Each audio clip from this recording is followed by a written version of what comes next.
Good evening, everybody. I'd just like to do some housekeeping before we start the meeting. And it's fire evacuation procedures for any evening meetings in the borough. There are no fire alarms scheduled for this evening. Therefore, if the fire alarm does sound, please evacuate the building immediately. The fire exits are located at the rear and the side of this room. You go down the stairs and meet in the War Memorial Park.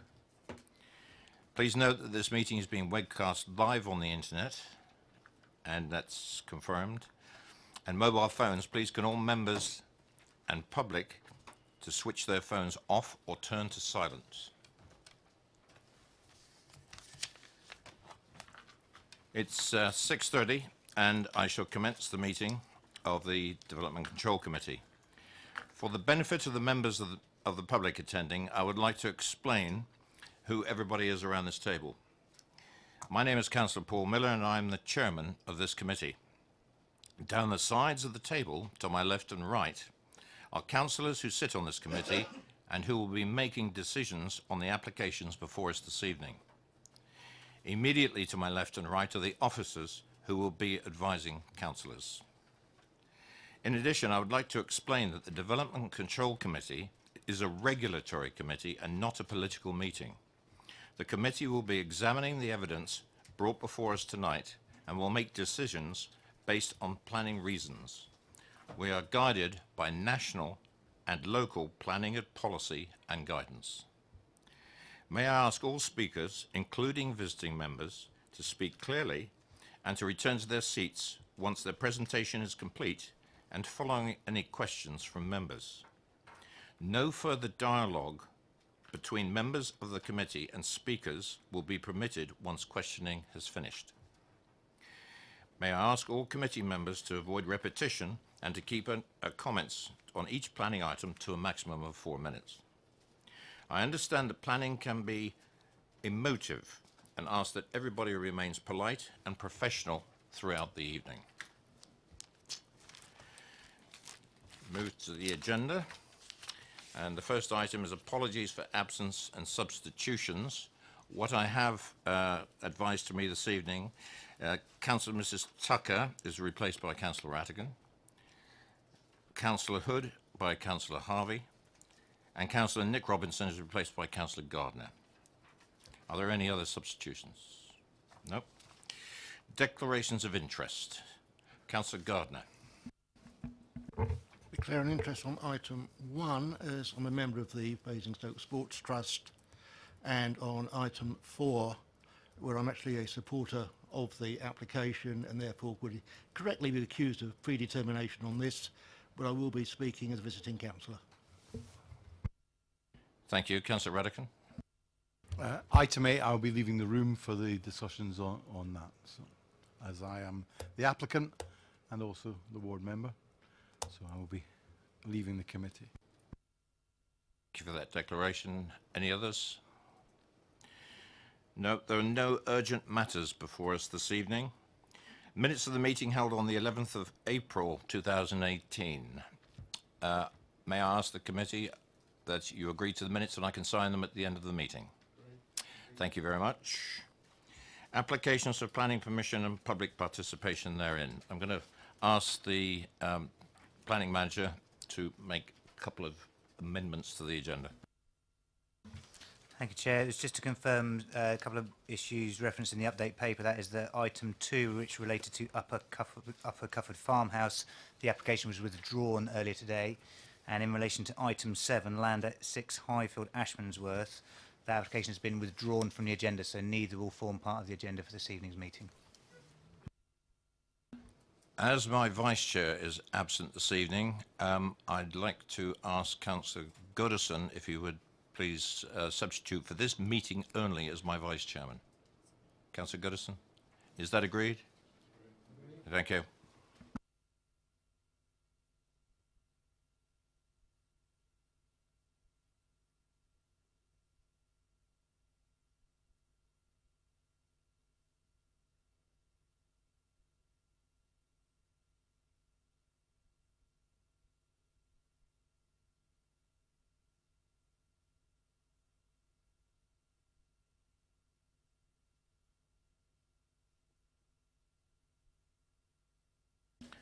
could I ask Mike Hollis to come forward, please?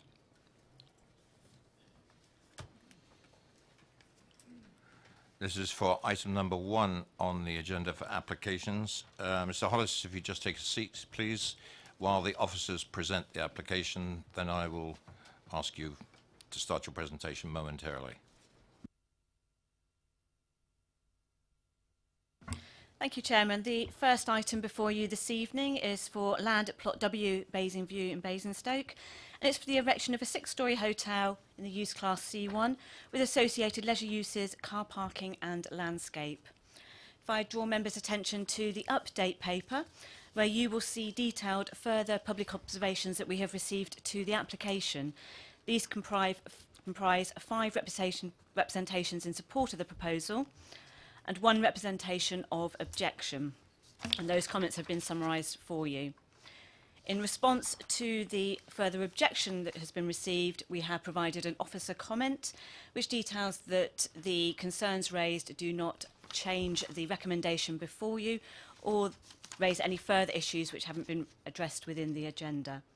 There's also a very slight alteration to the recommendation, where there is a change to condition 1, which is just correcting some drawing numbers, and there's a further condition added addressing sustainable water use. I've got nothing further. Thank you. Thank you very much. Mr. Hollis, you have 4 minutes. Could I ask you to press your silver button on the base of the microphone? No, on the base of the microphone. Thank you. Good evening, Chair. Good evening, councillors. On behalf of Basingstoke and District Sports Trust, I'd like to thank you for the opportunity to address you this evening. You will all be well versed in the requirements of Section 38(6) of the Planning Act, to the effect that planning applications must be determined in accordance with the development plan unless material considerations indicate otherwise. It is our view, sir, that this application does not accord with the development plan considered as a whole, and particularly with the overarching policy for Basingview set out in policy SS8. Whilst the first part of that policy does contemplate a range of uses, including hotel and leisure, when you look at the detail of the policy, this application site is in the wrong part of Basingview. It's in the uptown area where B1 offices are to predominate. And the simple reason for that is that the uptown area is more than 300 metres from the town centre. So in national planning policy terms, it's out of centre. We also consider crucially that there is conflict with policy EP3 of the adopted plan. Now, EP3 requires applicants to undertake an assessment of main town centre uses over 250 square metres. The applicant has done no such thing in relation to the investment impact. They have merely adopted a report commissioned, I understand, from the Estates Department of the Council. There has been, and therefore it conflicts with EP3 as well. And because it doesn't accord with the development plan, and because the development plan's not absent, silent or out of date, it doesn't benefit from the presumption in favour of sustainable development. There have been 3 reports that I have looked at undertaken by leisure experts. 2 of them commissioned by the council and 1 for the Sports Trust. Now, the work for the Sports Trust indicates that it would lose approximately 22% of its membership and a loss of turnover in the range sort of 500,000 per annum to 636,000 pounds per annum, leading as a worst case, if this proposal were to go ahead, that it might have to cease operations within a sort of 14 to 18-month period, to the detriment of the town centre as a whole, given that it generates 1 million visitors. The LDC conclusions were supported by 4 Global on the basis of real-world studies in Leeds and in North London, and that found, from these real-world examples, that impacts were typically in the range 14 to 20%. Now, any business is going... You have 1 minute. Thank you.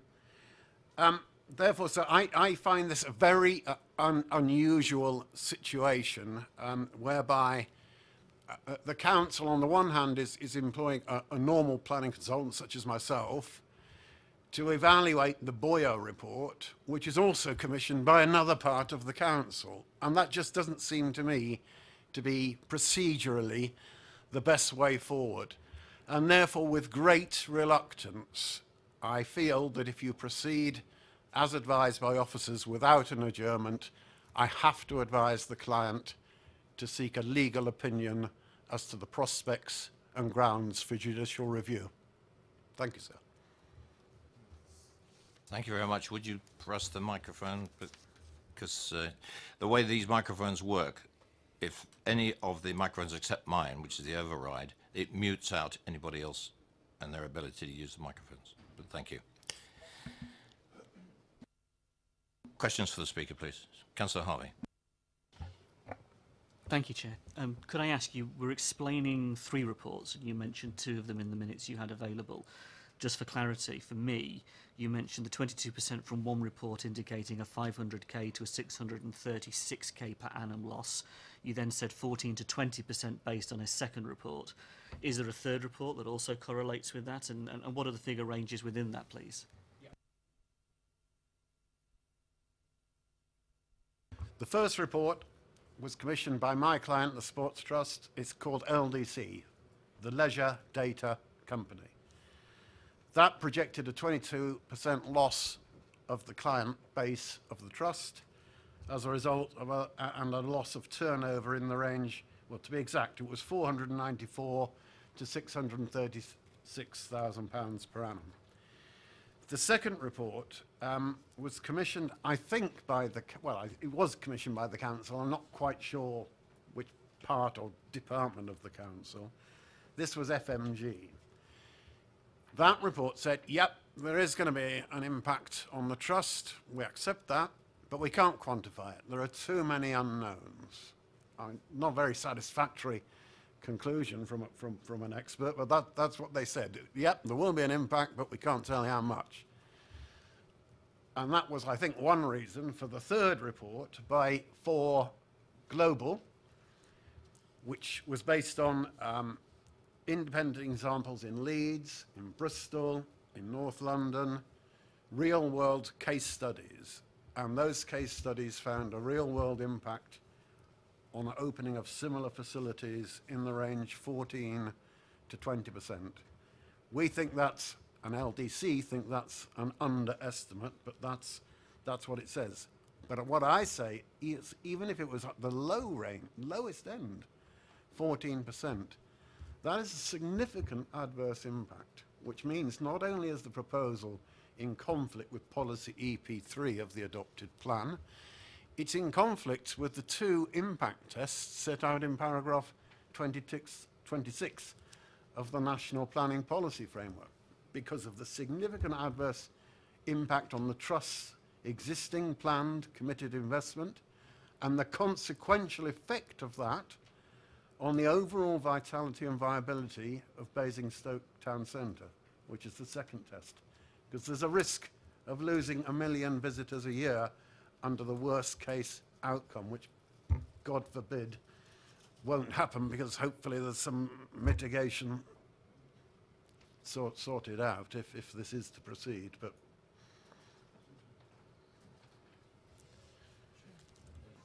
is that complete, Councillor Harvey? Could you put your microphone off, please? Councillor Radigan. So you're telling me that currently the Sports Trust is thriving at the moment, doing very well. Is that correct? The last few years, its situation has improved? Yeah, could press your microphone again, please. certain parts, as I understand through discussions with my clients, certain parts of the operation are commercially successful. That's the health and fitness. But they have a range of other activities that help the community, which don't make any money.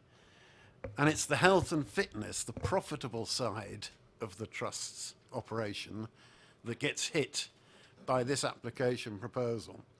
So lots of the community classes and the things, teaching kids how to swim and this, that and the other, they don't make any money and they're at risk. Microphone off, please. Then I am surprised, because you've had Anytime Fitness develop a gym area, not competing with the swimming pools and things like that, and it's got 600 to 700 members that have been absorbed within Basingstoke within the last few years. So with a rising population and a need for leisure, would you accept that competition is a good thing? Councillor, yes, competition is something that is supported by the government. What we're dealing with here is a charitable trust. The facility that you talked about, sir, with 600 members is much smaller than this application proposal, which I understand will have approximately 4,000 members if it trades like other village hotel resorts. 4,000 members, and with very much of an overlap with the offer put forward by the Sports Trust. The only facilities the Sports Trust has that you won't get at the village are the squash courts and you know, the badminton areas, that sort of thing. So the earlier facility, you know, 600 members, and it doesn't have such an impact as this proposal, which has over 200 free car parking spaces, whereas the Trust's facility in the town centre has no dedicated parking at all.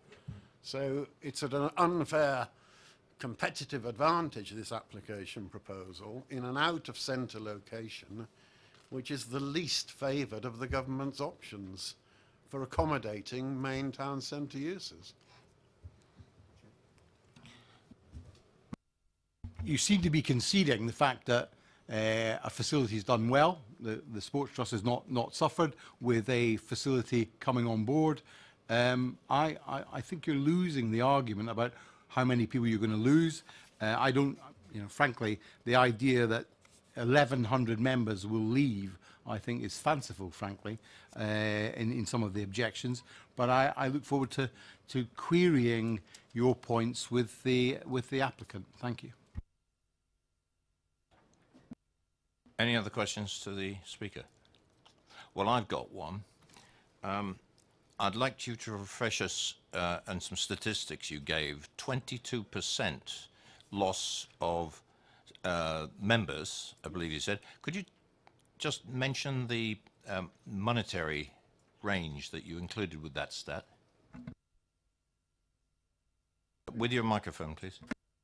It's in the range, Chair, of 494,000 per annum to 636,000 per annum. And it is the members lost, the 22% lost, will tend to be, according to the leisure experts, LDC, their premium members. They're the ones who are going to be more susceptible to a transfer to a village urban resort facility. Right, I've got that statistic now. What is the total income from the rest of the 78% that remain? In a year, you've mentioned 494,000 to 636. What's the total income of the Leisure Trust in 1 year?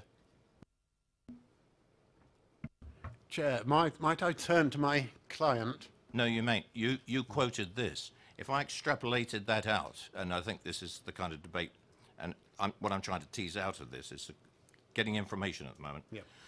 is that, okay, let's be generous, that you could double that, or maybe even triple it, to get an idea of the annual income. You're talking about 1.5 million a year.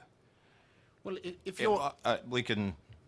We can debate that, but I'm just trying to get an idea. It sounds like an awful lot of money coming into the Leisure Trust every year when you're saying that just 22% are going to be lost. 22% of the members, and if that was equating pro rata to the turnover loss in the same proportions, make the maths easy, say 20%, it's a fifth. So a fifth of let's take a midpoint on the turnover loss of 550,000. Do 550 times 5, 2.5 million of that order. It's 1 million visitors a year. Sounds like a very profitable organisation to me. Councillor McCormack. Chair, I don't think you can make that assumption. I'm taking it as read that 20 to 22% of turnover is the likely decrease. In your experience of working with leisure organisations, how many of them have a 20% margin? Because that to me would be very highly profitable. I can only see this thing making a loss if it gets a 20 to 22% hit in revenue. Yes, Councillor, they don't have anywhere near that operating margin. The 22% is a loss of turnover as a proportion of turnover. The operating margins are obviously much tighter, particularly on for the community facility elements that the Trust offers. Anybody else? Councillor Harvey. Thank you. Just looking at the figures and looking at the element of harm, which is what we're responsible for examining here. I'm right in saying that a significant cross-subsidy exists between the commercial operation of the Trust and the community activities that you described. So in terms of the swimming lessons, in terms of the support for local GPs and the heart classes that are supported there, I know colleagues on this authority that have benefited from being able to go to those classes and their rehabilitation.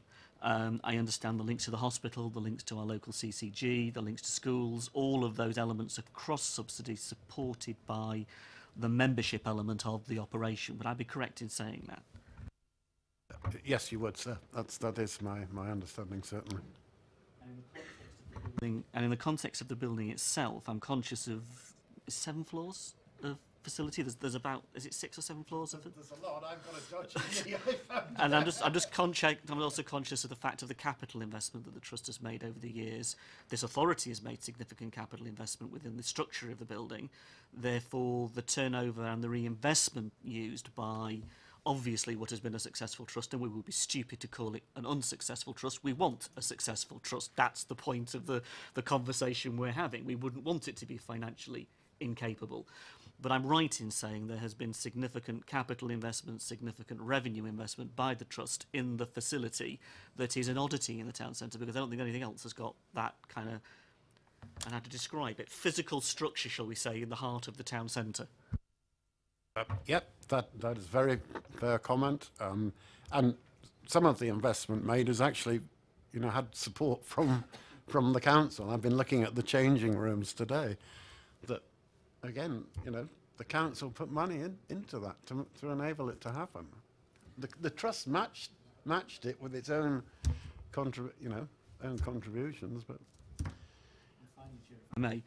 LDC, as I understand it, are experts in the field, and they are people who we should pay attention to.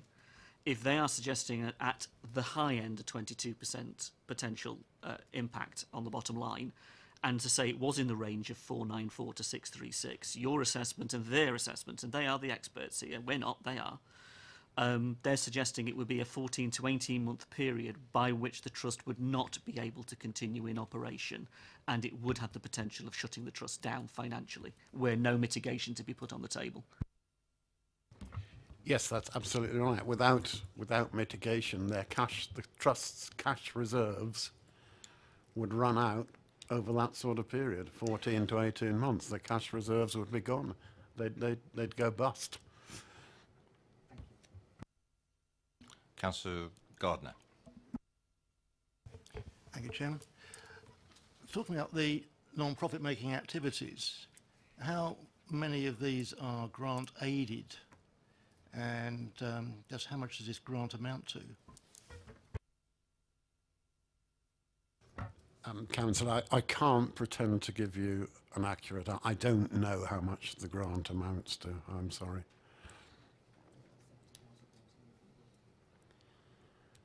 Microphone, please. Councillor Redigan. You've admitted that Anytime Leisure have managed to absorb 650 new people to the leisure world. Now, on my calculations, that's less than 2 years. By the time this facility is built out, it would be likely to be around 2 years from this point now till it's open for membership and everything else on that basis. So Basingstoke can absorb more leisure facilities. There are people there. We at EPH have heard that the population of Basingstoke is about to expand by many thousands, and with a rising population, we need better and more facilities that are spread across the town with different offerings. Would you agree? I agree in part, Councillor, but I think I can help you here with some statistics from the local, the leisure data company. You're right, there is population growth. There is also a per capita growth in leisure spending, in the same way as you have retail spending growth. It's lower for leisure services. It's 0.6% per capita per annum. That, combined with population, does generate an expanding pot of money that is devoted to leisure services. But the LDC research also shows that gym membership is 1 in 7. So, in terms of over 16-year-olds. Now, if you have 4,000 members, therefore, you'd need a 28,000 increase in population to support that number of gym places. Then I'm delighted to say that some of the work that we've done in this council confirms the increase of population by those similar numbers. So in terms of your numbering, I'm delighted to say that you've helped the cause of the applicant. Well, thank you. Any more questions? Thank you very much. Thank you, Chairman. Could I ask Mr. Brain and Mr. Stackhouse, and I believe that you have one more with you, to come forward, please.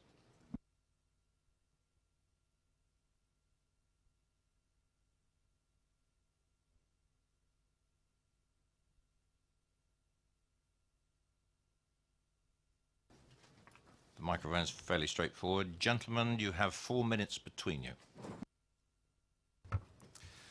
Thank you, Chair and members of the committee, for giving me the opportunity to speak in support of this application. My name is Ian Stackhouse and I'm the Head of Property at Village Hotels.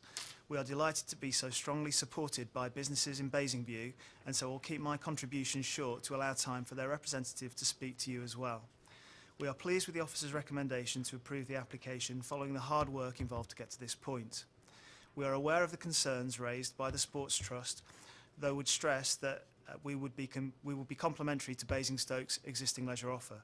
Various reports into our hotel's impact on the town centre have all demonstrated that Basingstoke has a growing population, that there is an increasing market for health facilities, and that the town will only gain by the provision of a business class hotel with our unique range of facilities. In this context, we thought it was important to highlight some of the benefits to you. Village Hotels, of which there are 29 with another currently under construction, are business class hotels providing accommodation for those visiting businesses in the town, as well as facilities for those who work in the area. We are constantly looking at locations that have a strong and growing commercial sector, like Basingstoke, but which lack a comparable offer, also like Basingstoke. Our success will contribute to the town's overall attraction to companies and employees looking to locate here. The Council and Muse, its development partner for Basingview, have identified that a hotel is needed to improve its overall attractiveness to the commercial occupier market. We can meet that need, and through our investment we can help Basingview to fulfil its potential. Our investment will include £19 million during construction, approximately 134 construction jobs and a further 200 plus jobs in the supply chain, 145 new permanent jobs in the hotel. an estimated boost to the local economy of approximately £3 million gross value added every year. In summary, we are confident that if you approve the application, the Village Hotel in Basingview will shortly become a valued part of the Basingstoke community, complementing the existing facilities and adding to the town's attractions as a place to live and work. Thank you. Thank you. Okay, you carry on. Thank you, Chair and members of the committee. My name is Adrian Brain. I am the CEO and founder of Candescence, a company providing business innovation, entrepreneurship and go-to-market expertise. I am also entrepreneur in residence at Set Squared's Basingstoke Hub and for the University of Surrey's 5G testbed. I built the Basingstoke Hub from scratch to now an active centre for technology in the region with support and networking ecosystem wrapped around it. A successful tech sector will deliver benefits for Basingstoke, including creating job opportunities for the residents of the town and contributing strongly to the town's overall economic success. As part of the work we have done, we've brought a number of companies that are currently based in London into region. So as well as providing offices and a range of price points to encourage success, the town needs to be able to offer the right facilities for the occupiers of these offices if we are to get them to establish their businesses here. A business class hotel where clients and investors can stay with supporting leisure facilities including a pub, coffee shop and gym where owners, employees, clients and investors can relax and congregate is exactly what we need. I very much hope therefore the Council can support this application so that Basingstoke can continue to improve and compete with the best in the sub-region. I have also been asked to read a statement from one of the businesses in Basingview who were not able to attend the committee this evening. Eyre, Chamberlain & Gaunt is a local architectural practice formed just over 10 years ago, and their first studio was a converted domestic garage in the town. They are now a multi-award-winning firm and have expanded to over 40 members of staff with live projects across the country and abroad. They recently moved into Belvedere House, Basingview, to accommodate their growing team and evolving space requirements. You have 1 minute. ACG's statement. In order to reach our full potential and to be able to compete with the best national and international practices, we need to be able to attract the best talent. A significant part of the staff attraction and retention is the location of the office and the facilities around it. The proposed business class offer with additional leisure facilities, including coffee shop, pub and gym, will be of great use to both our team and our visiting clients. We therefore strongly support the Village Hotel investment in Basingview. Thank you. Thank you very much. Members, questions for Village? Councillor Gardner. I'm happy with the application for the hotel, but as you appreciate, there are concerns about the effect on the local sports centre. Can you tell me, how will your offering differ from the current offering, and what effect have you had from other locations where you have opened hotels?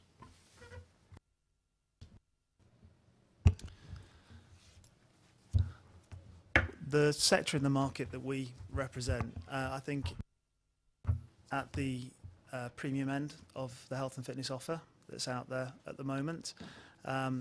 We've experienced opening in different towns and trade in different towns, and we see that we trade successfully alongside municipal health and fitness centres.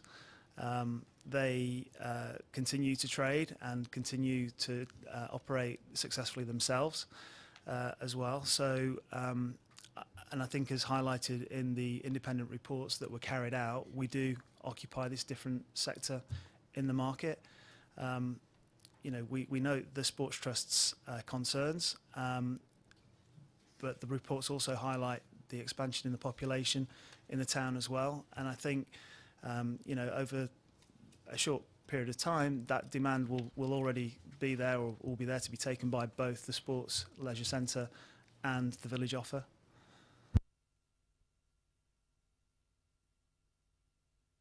I've got three. I'll start with Councillor Bound first and work my way down the table. Putting it quite bluntly, I mean, how viable is the hotel without the leisure aspect? Village is more than just a hotel and a leisure club. It's also a food and beverage business. We have a bar grill in all of our hotels. We have a coffee shop. We also have meeting and event space with business club elements to it. We're a real hub of activity, and for a Village hotel to be successful, all parts of that offer need to be present. So it's not viable without the leisure aspects, which would seriously impact upon. Yes. Councillor Potter. Thank you, Chair. Can I just check, I'm probably Mr. Brain, I think, really. Where do you see the main users of the leisure facilities being drawn from? I mean, for example, I know you've given this sort of glowing response from ACG. Do you know, for example, how many of their employees are currently members at the sports centre and would be transferring their membership? And in our report, it talks about it is identified that the users of the Village Hotel leisure facilities are expected to be drawn mainly from employees of Basingview. Presumably there's an assumption there that most of them are not current users of the sports centre, but I guess you have no figures about employees in Basingview and who might transfer their membership, do you, at the moment? So all I can talk about is the companies that we work with, and currently none of those, to my knowledge, use the town centre facilities. The wider Basingview, I don't know, I have no figures on that. Yeah, sorry. Just on that specifically, and sorry, in terms of ACG, who've said exactly how they enthuse about this, obviously you're saying none of those employees are currently members of the Sports Trust. That's your knowledge, is it?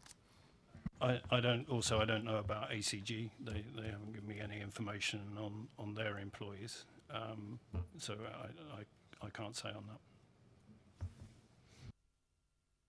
Councillor Harvey. Thank you, Chair. One of the points in the report relates to the proximity of listed buildings, the Conservation Officer's concerns. Can you describe to me how you've come up with the proposal of the design for the building that you have? Is that functional in relation to your standard procedure in terms of the hotels that you produce, as in this is a standard fit that you would, or is this a particular design for this location? And why is it in the form that it is? Because I look at it as a box, it is what it is, but nonetheless you have important buildings nearby, and I don't see the relationship between those buildings and this building having been given thorough thought. And so I'd appreciate your comments on how you feel you've addressed the Conservation Officer's concerns, because they are significant and I don't see it in your designs. Chair, just to introduce myself, sorry, I'm James Jolam of Lichfields. I'm a planning consultant who has acted as applicant for Village Hotels for this application. To answer your question, the design of the building broadly has been taken as part of the Village brand. Ian might be able to add a bit more on the kind of wider branding issues that Village have in terms of its relation to Basingstoke. The design was pursued in relation to its proximity within the wider business park, which has quite a few very kind of square and angular buildings with dark cladding. In terms of its relationship to the listed building is operated as an office facility and is seen to be consistent with the wider Basingview design principles. That's all I can say on that. Councillor Radigan. You've promoted yourselves as a quality hoteliers. Can you talk about the sizes of your rooms compared to, I don't know, we've got a Premier Inn locally. Can you talk about what differentiation in the hotel offering you're making? I'd be interested. Yes, I think what you'll experience when you go into any of the Village hotels is that you get a quality offer, we would say that we are at a level which is above a budget operator, which Premier Inn do very successfully at the moment. The quality of the bedrooms is very apparent when you go in there. I can describe them to you, but I think everybody knows what a hotel bedroom looks like. I think the quality is in the finishes and the product that we put in there as well. So we're not star rated. We don't do that, but we put ourselves at the mid to upper end of the range in terms of hotel provider, which is why we're sought out by many businesses in the locations that we currently operate. And we do what we do where we're doing it quite well at the moment.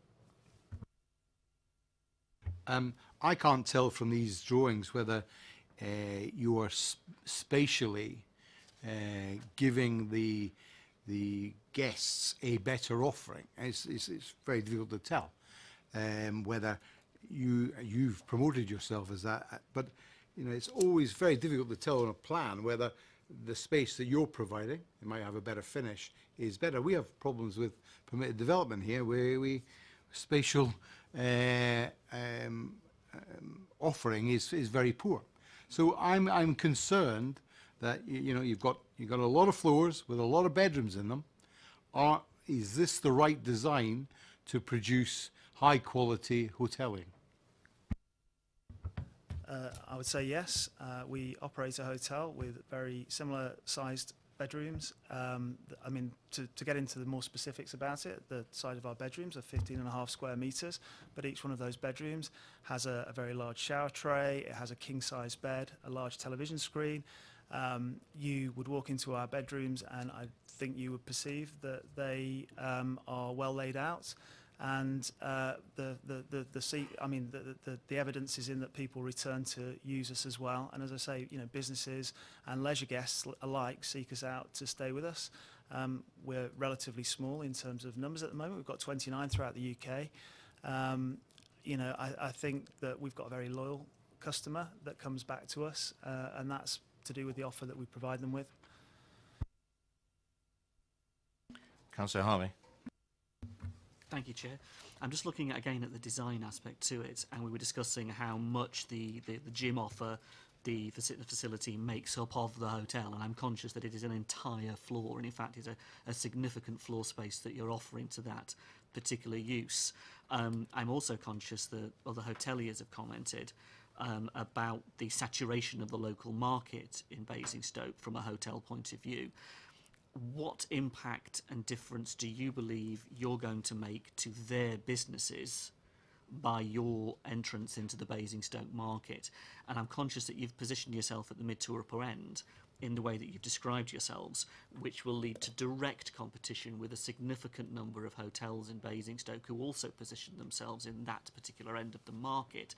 So how do you intend to, as it were, make your business successful by cornering that element of the market you require to be viable and successful? So I refer back to our existing hotels and how we trade, and the fact that we are sought out by businesses and leisure guests alike. I think if you, in terms of the support that this application has received from various sectors within the hotel market that seek to book rooms for businesses, what some of those have said is that the offer that we currently provide isn't necessarily available in Basingstoke at the moment in terms of the quality of the product and the varied offer that we bring in terms of one of our hotels. So we think that there is an opportunity here to fill a hole which isn't current, or a demand that isn't already met. And all the expectations is that we will be a draw for the guests that currently come to Basingstoke to do business, that then travel outside of Basingstoke to stay in a hotel, perhaps in a different town. We will help to fulfil their demand so that they don't need to leave Basingstoke to get the kind of quality of offer and the varied offer that we provide. Thank you. Obviously, that is a very important statement that you've made in terms of the narrative you've given. one of the things that we have to balance as the committee is the evidential base that goes with that. So what evidential base, impact assessment, sequential testing, appropriate evidential, the proper number figures have you done to number crunch to prove the very thing you've just said?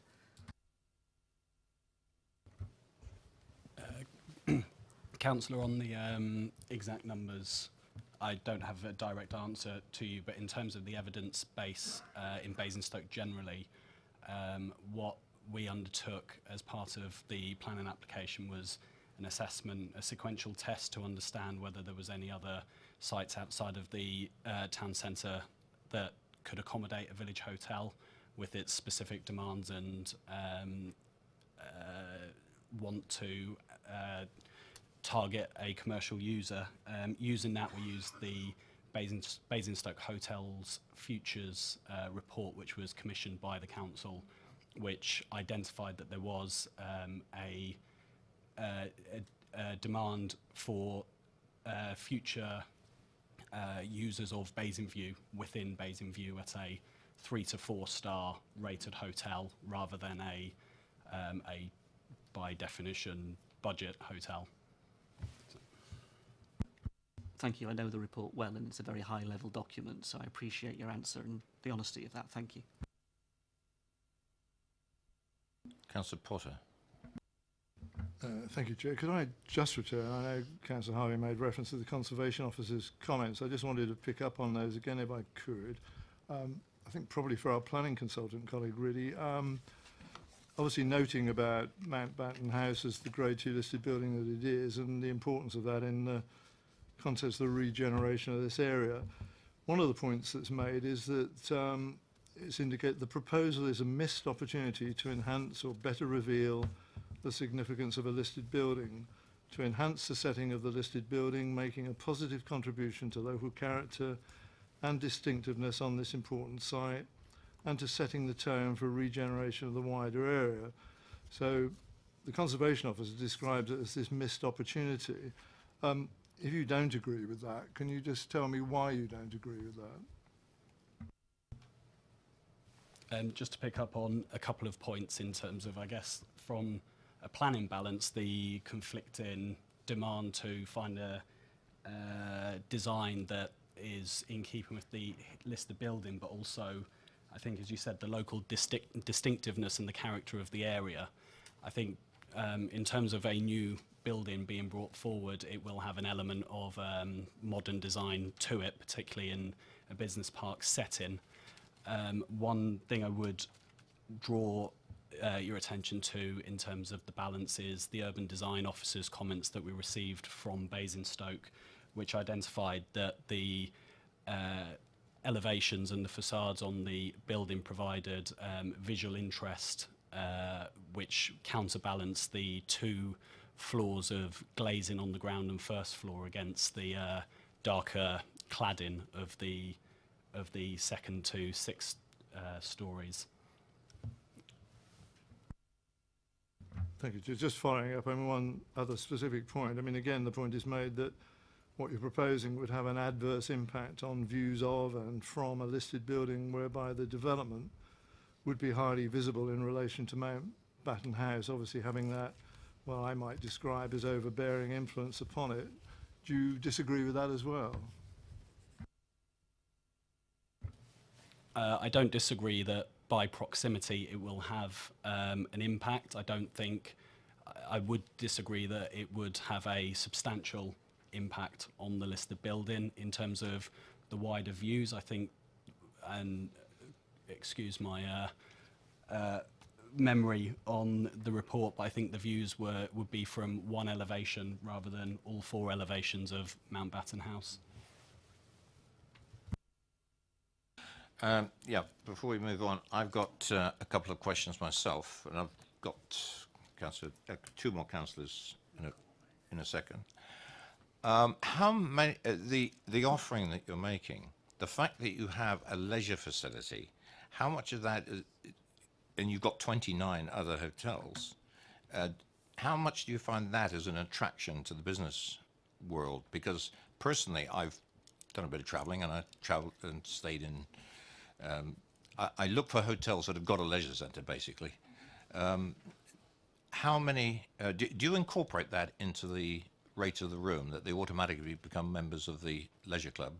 Because I'm just trying to get a picture of what that whole offering is about, especially if you've got, what, 159 rooms? We have 153 rooms, and yes, all guests are encouraged to use the leisure club. One of the benefits of having a leisure membership, albeit we think at a different part of the market to the Sports Trust, is that that membership helps us to be able to provide a fantastic facility for visitors from outside of the town that are looking for a good hotel to stay in. We think that's part of our attraction. It's part of why Village works, because we've got this range of offers which don't just start and end with the leisure club. It's also the quality of the food and drink offer that we bring, including the coffee shop and the meeting and event space and business club aspects, as well as the quality of the actual hotel product itself. So, you know, the leisure club is an important aspect in terms of attracting outside visitors to come and use a hotel. The other question I've got, I actually paid a quick visit to the Village Hotel in Farnborough. It's not too far away. Was there a conflict there with other sports facilities within Farnborough, of which I'm quite familiar through family connections? Was there this kind of concern expressed when you applied and built that hotel?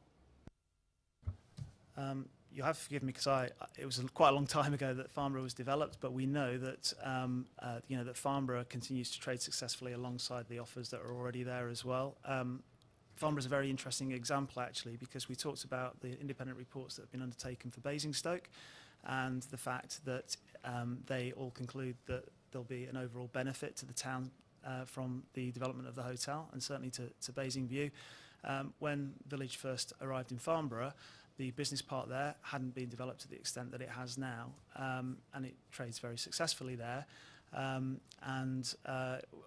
know, it's not entirely down to the Village Hotel, but the fact that that business park has been able to offer the quality product that we deliver there, and the attraction to the business guests and the businesses there in terms of the meeting and event space as well, and the breakout space into the food and beverage areas.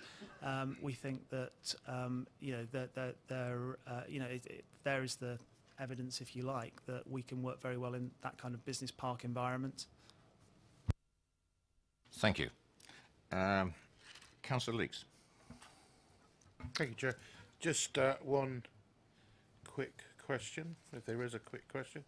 Can you confirm that all areas, bedrooms, sports and leisure, bars, restaurants, etc., are accessible totally? Yes, they are. They're fully compliant in all respects. There are within the design specific accessible hotel bedrooms as well provided, and lifts which are all DDA compliant. Can you tell me how many bedrooms will we?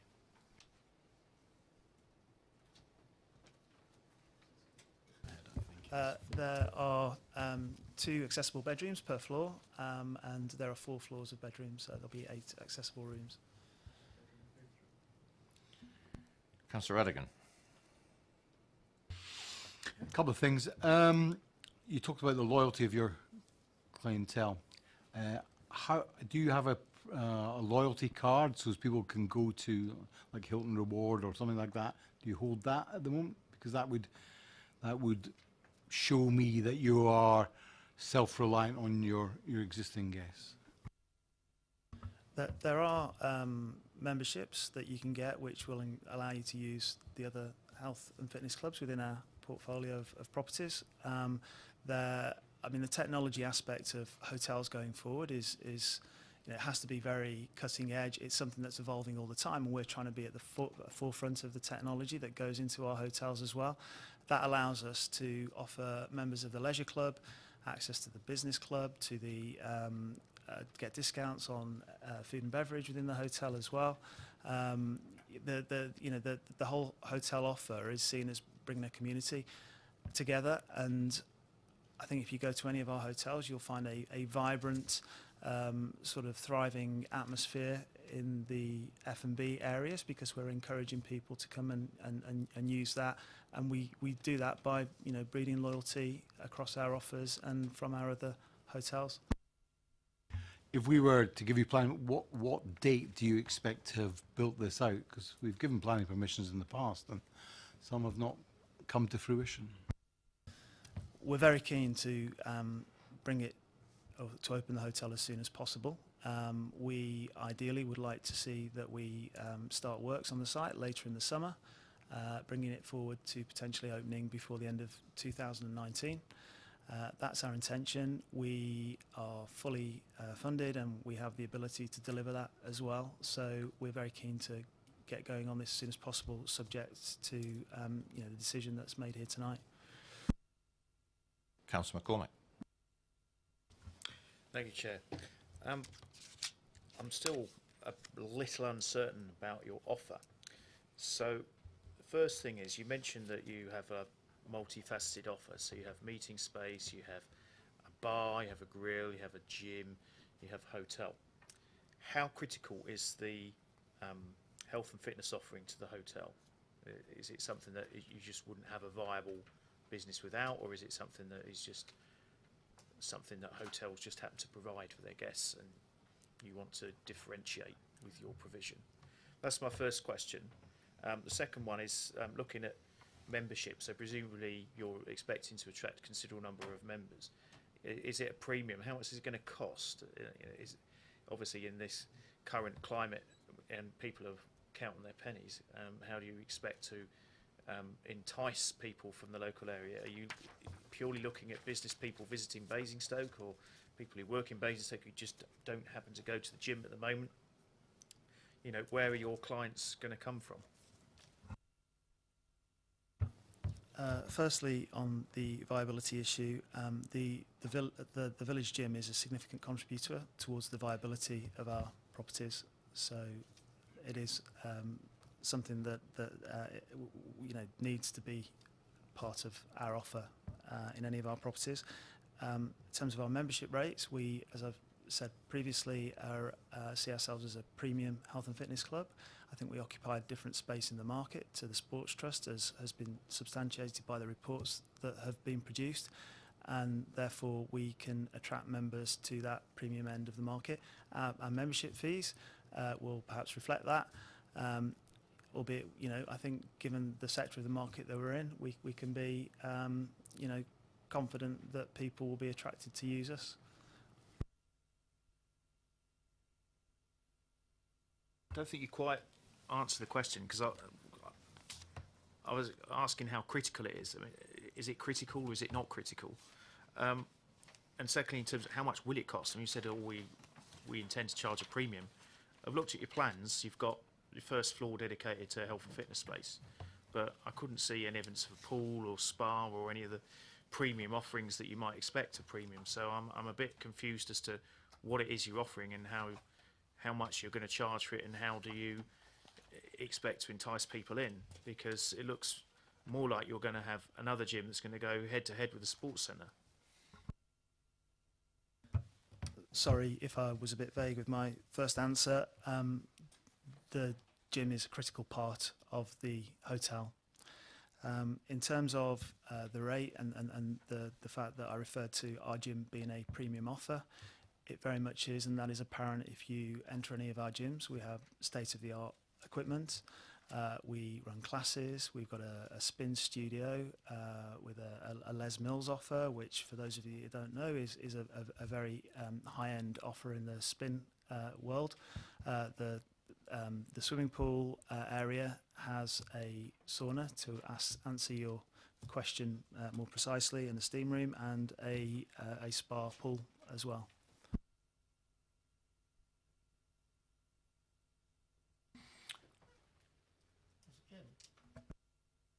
Councillor Westbrook.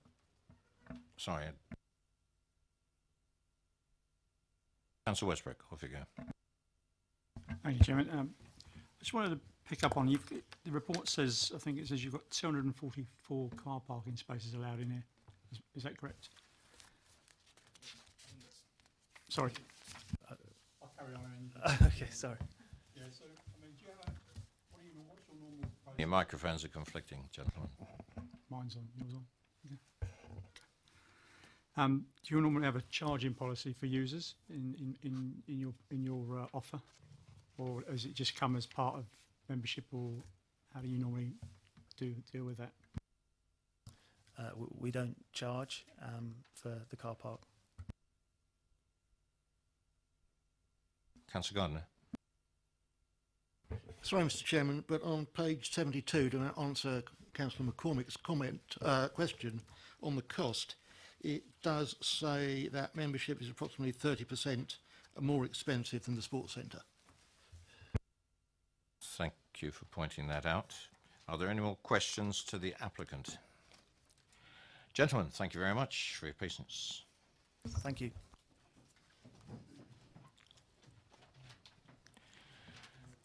Members, questions to officers? Councillor Bound.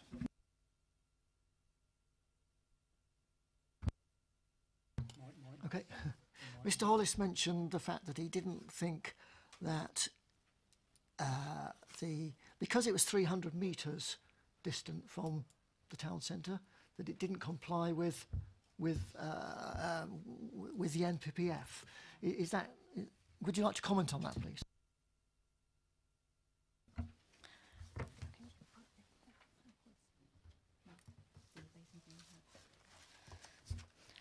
The site of the application is outside of the designated sort of town centre boundary, and we're just trying to find the map to show you. So if you have a look on the left-hand side of the screen, that is a town centre boundary marked in a black line. The application site is towards the other end of Basing View. So yes, it is outside of the designated town centre. It's referred to as an edge of centre location within your report. And I would also draw your attention to the commentary within the report before you about policy SS8, where this actually provides for these complementary facilities to be provided at Basing View, which is that outer town centre or edge of centre location. So that has been addressed within the report. It's within your policy. So therefore, we have looked at the policies, established that the regeneration of Basing View requires these extra facilities to come forward in this location. So it's already been planned through the local plan process that something other than the office accommodation will occur out at Basing View, outside of the town centre.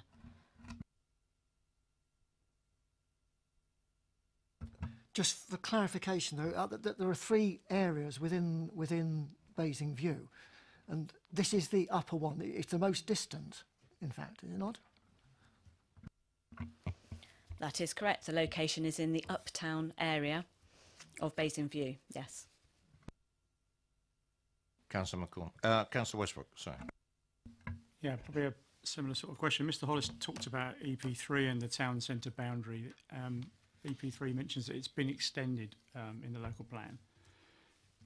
I think on 7.26, it said it had been, policy maps has been extended. So that's 7.26 under Basingstoke Town Centre. Can I help with that? Sorry. Councillor Harvey knows the answer.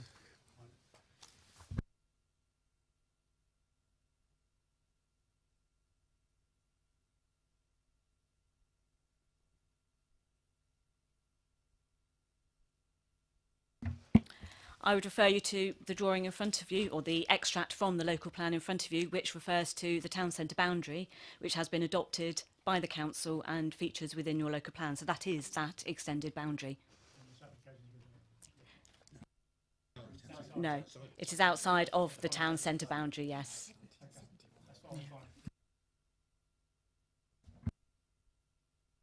Sorry, Chairman, just to give absolute clarity on this, so the site is outside of the town centre boundary, which is the black line shown on that plan and indicated as town centre boundary. The rest of Basing View, for planning purposes, is considered to be edge of centre, as set out in paragraph 4.9 of the supporting text to policy SS8. So the ranking of town centre is town centre, edge of centre, out of centre. This is an edge of centre site. Can I ask why it was extended, and obviously as well, and obviously the purpose of that in the first place?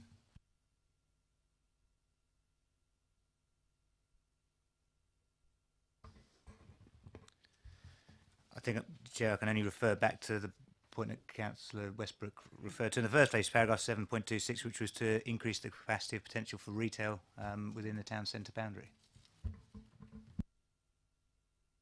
And if I can comment, that's where John Lewis went. Yeah. Councillor Harvey. Thank you, Chair. And yes, and John Lewis and Waitrose was cited with reason, and that's why the town centre boundary was extended to incorporate their site. Having sat on the map and having gone through the process of actually writing the policy, can I refer to the officer's comments in the sense that the town centre boundary was, if I am correct, and I know I'm correct because I did it with colleagues, was extended from East Rock Roundabout to include the Black Line, and the zones of Basingview were designed specifically within the policy to incorporate the desired elements that we wanted, and the hotel element that was desired was part when the policy was written in section A, the lower town element within the town centre boundary, to meet the requirements then of the policy as it was being written, to accommodate and to complement the Waitrose and John Lewis proposals as they were being brought forward. That was then. What we now have is the policy, obviously in the adopted local plan as written. It can be interpreted in many ways, and it has obviously been interpreted in the way that it has been.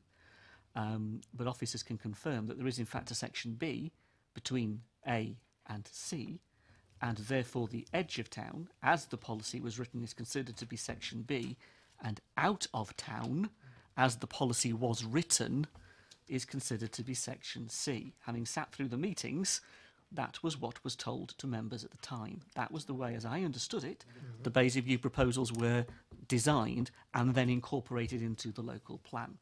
I stand to be corrected, but that was my understanding, sat with the map at the time with colleagues round the table.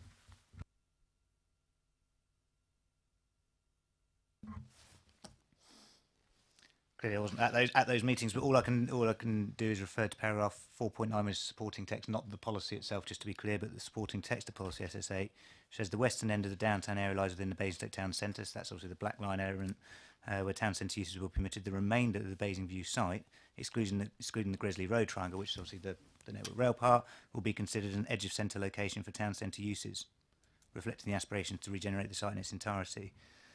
So that's the only aspect I can go on.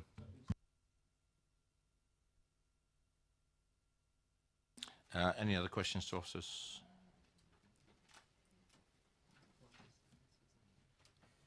Okay, we'll move to debate. I'd like to kick it off. No debate? Councillor Harvey. Everyone's looking at everybody else as to who's going to start the debate. I think there's an awful lot of important information that the committee has been given this evening that is inside the report, and that we have in terms of either evidence we have in front of us or evidence that we don't have in front of us as part of the consideration of this application. I am concerned at the location of the hotel in the context of what was envisaged for Basingview, and I am concerned that the opportunity to site the hotel at this end of Basingview has been taken because of the need for the site to be brought forward in the context in which it is set. But that doesn't necessarily reflect upon the planning reasons that were given for the concept, the aspiration, and all the rest that went with the proposals for Basingview. Now, that's a matter for debate. It's a subjective comment. I accept that. I think the design is challengeable, and I think there are some important aspects to this that the conservation officers have rightly brought out. And again, the comment from the developer is quite clear that it is their product they're offering. It is their product of a hotel that they design, they bring forward, and I know that, I understand that and respect that from the industry. Nonetheless, nothing the applicant said took away from the comments and concerns raised by our conservation officer. It didn't address them in any respect, in my opinion, and that is a concern for me. I am concerned about the highways implications of this particular proposal, because as we recently learnt, the development of the railway station and the multi-storey car parking that goes out onto the main access routes that will be served and will serve this hotel have not been taken into account on the East Rock roundabout, nor of the accesses to Basingview. this hotel proposal, which will draw increase, as it says in the report. It will create its own traffic volume. Again, I am concerned that the traffic and impact assessments are not adequate enough to, in my mind, justify the application at this stage. And I do note the officer's concerns right at the top, where they talk about the qualifications in legal terms for travel plans and financial contributions and such that will need to be required and secured before an application could be processed. If this application is as important as it is, and this is no criticism of our officers and it is no criticism of this council, if an application of this scale and size is to be considered by this authority, you would have thought the developer would have got their dots and T's crossed such that those matters were before us this evening. We cannot judge this application if we do not have those elements before us. And I know from experience that a travel plan is a critically important part of accepting a hotel development because of the implications it has for the users of the hotel, the workers of the hotel, and those other people around the hotel which the hotel impacts. So a travel plan is an important piece of the puzzle, and that is important that we have that, and we should have had that in front of us this evening. I think the financial contribution towards improvements to the local highway network are very important because of the significant highway changes that have taken place because of Waitrose and John Lewis. We have seen a redesign of the road network in the area as a result of those developments that raises questions of accessibility and questions of capacity on the East Rock roundabout that I have not seen satisfied yet by this application's evidence presented to us this evening, which is not to say that it cannot be, but it is just that it is not party. And again, you are qualifying the application before us by saying that evidence and those financial elements must be given before a permission can be given. So I'm concerned about giving permission for that without having that evidence in front of us. Can I also say, in terms of the point about the leisure, is the leisure ancillary to the hotel use, or is it fundamental and critical to the hotel use? And what we have heard this evening is that it is not ancillary, it is critical to the hotel use. By the developer's own admission, it is a fundamental part of their business model. So therefore, we have to weigh up that if that is the case, that is the planning model we are being presented with. A different developer and a different hotelier may present a different proposal. We can only judge what is in front of us this evening by those who are proposing it. That's acceptable, understand that. It isn't a question of whether we want a hotel. It isn't a question of whether we want to have this particular site developed as a hotel in that context. It is the proposal that is in front of us. And the proposal is in front of us states that the leisure offer is a critical part of it and therefore underpins it in the context of the presentation we have received. I get that. Therefore, the impact assessments and the harm that it does has to be very carefully understood and balanced. And if we listen to what the sports centre concerns are, they are that the premium offer of the sports centre will be damaged by the premium offer of the hotel. Therein they will lose members, therein they will lose revenue. That has been admitted by the developer. It is in the report. They admit they will have an impact on the sports centre. That is in here. It is in absolute clarity in terms of what we have in front of us.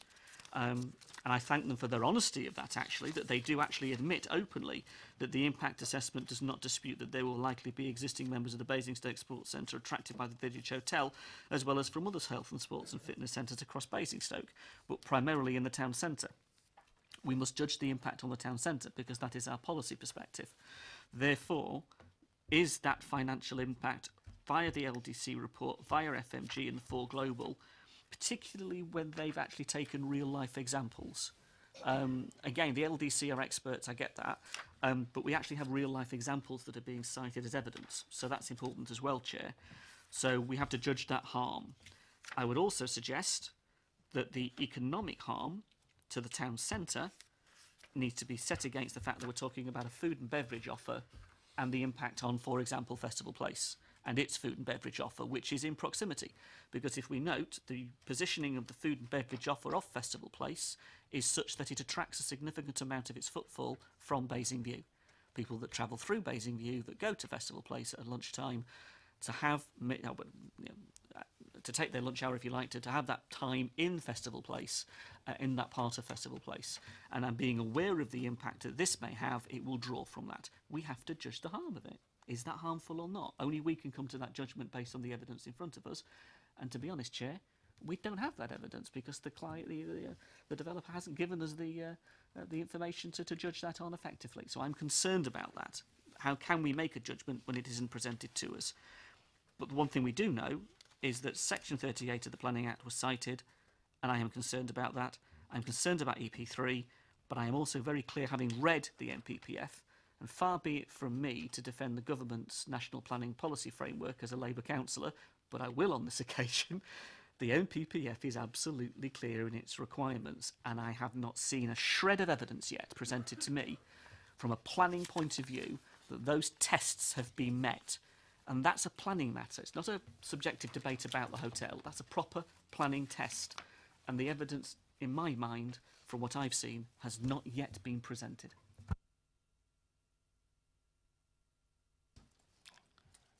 Councillor Gardner.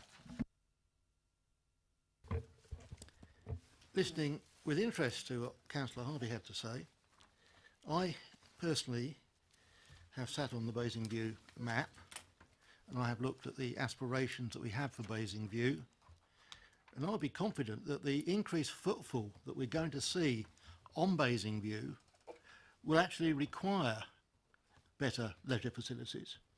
It will require better food and beverage facilities, and they will be required on Basingview. Most employees these days have very short lunchtimes, and I know a number of individuals in my last company who used to go and spend their hour in the gym. A gym which is close to where you work is ideal. A gym in the town centre where you have to travel and travel back is less ideal. It would have been interesting to hear from the Sports Trust how many of their members intend to leave. That's a piece of information I'm sure they could glean without too much difficulty, but I'm quite sure that the crossover from the existing Sports Trust to the new facility will be relatively small, will not have a major impact on the Sports Trust, and I support the application. Thank you. Councillor Bound. Yeah, very briefly, Chair, I listened to what Mr. Hollis said, and I found myself quite convinced by his sort of testimony, if you like. I mean, in regards of what Councillor Gardner has just said about people transferring membership, I'm reminded of Tadley in this respect, in that the Hearst were very unhappy about a new facility down at the swimming pool, a new gym facility down there. And when they did, and I've talked to people who go to the Hearst Centre, and they said without a doubt they would go down to the new centre because it's got new facilities. And I think that's the way that people will look at it. I think there'll be a lot of transfer of interest to a new facility which will be very, very much up to date, albeit it will be more expensive, and it will be the sort of top end, I suppose, of the sports centre clientele that will transfer, but that will be substantial, I feel. And when I see the figures, nothing within the report, other than the fact that it says sort of the level of impact, however, is not considered to be adverse harm, to be of such adverse harm to the vitality and viability of the town centre. There's nothing in the report that convinces me of that. So I'm in a position where I'm listening to the rest of the debate, but I find myself being in a position where I can't vote for it, just based upon that. Councillor Radigan. Many of the things that are in the report, both the objectors and the applicant, are hearsay because we don't know. The reality is we don't actually know. But evidentially, the town has managed to absorb another leisure facility for 650 people within the last 5 years. And that seems to me to evidence the fact that there is a need within the town for leisure facilities. And their point, I think the applicant's point about the critical need for it, it's the same as any hotel has a critical need for a good bar, a good restaurant, good food, good facilities within the bedrooms. And I think they are all interlinked. And I don't think it's unfair for the applicant to to say that they are interlinked and they're dependent on each other. And I think genuinely they have been absolutely honest in front of us today. And our officers have haven't shoehorned this in through the local plan. This meets the local plan. It meets the SS8 requirement. It's on the edge of our town centre and is a complementary piece to the Basingview world, the office facilities that there and the businesses that support that area of the town. It is fundamental to the well-being of the town and therefore requires support when it can be shown. I think, quite honestly, it works. It allows businesses to soak up people who will come on the odd occasion, but to come more often to Basingstoke. Not make it a day trip, but make it an overnight and stay. That's how businesses work. They provide, if you provide the services, people will come. I genuinely believe that we can do all of those things with this application. And in line with the local plan and the officer's recommendation, I move acceptance and the recommendation. Noted, gentlemen, Councillor Radigan and Councillor Gardner. First of all, Councillor Potter.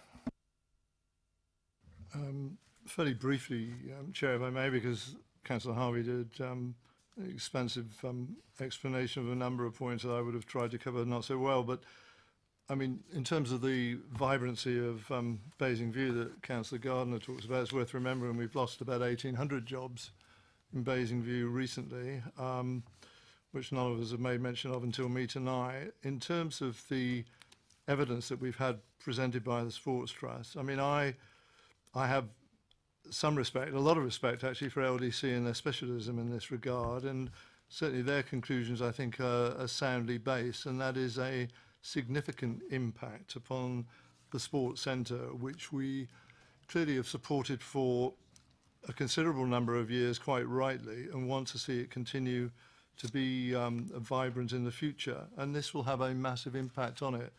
The applicants are making it very clear, Councillor Radigan said it really, that the leisure facility is an integral part of their proposal.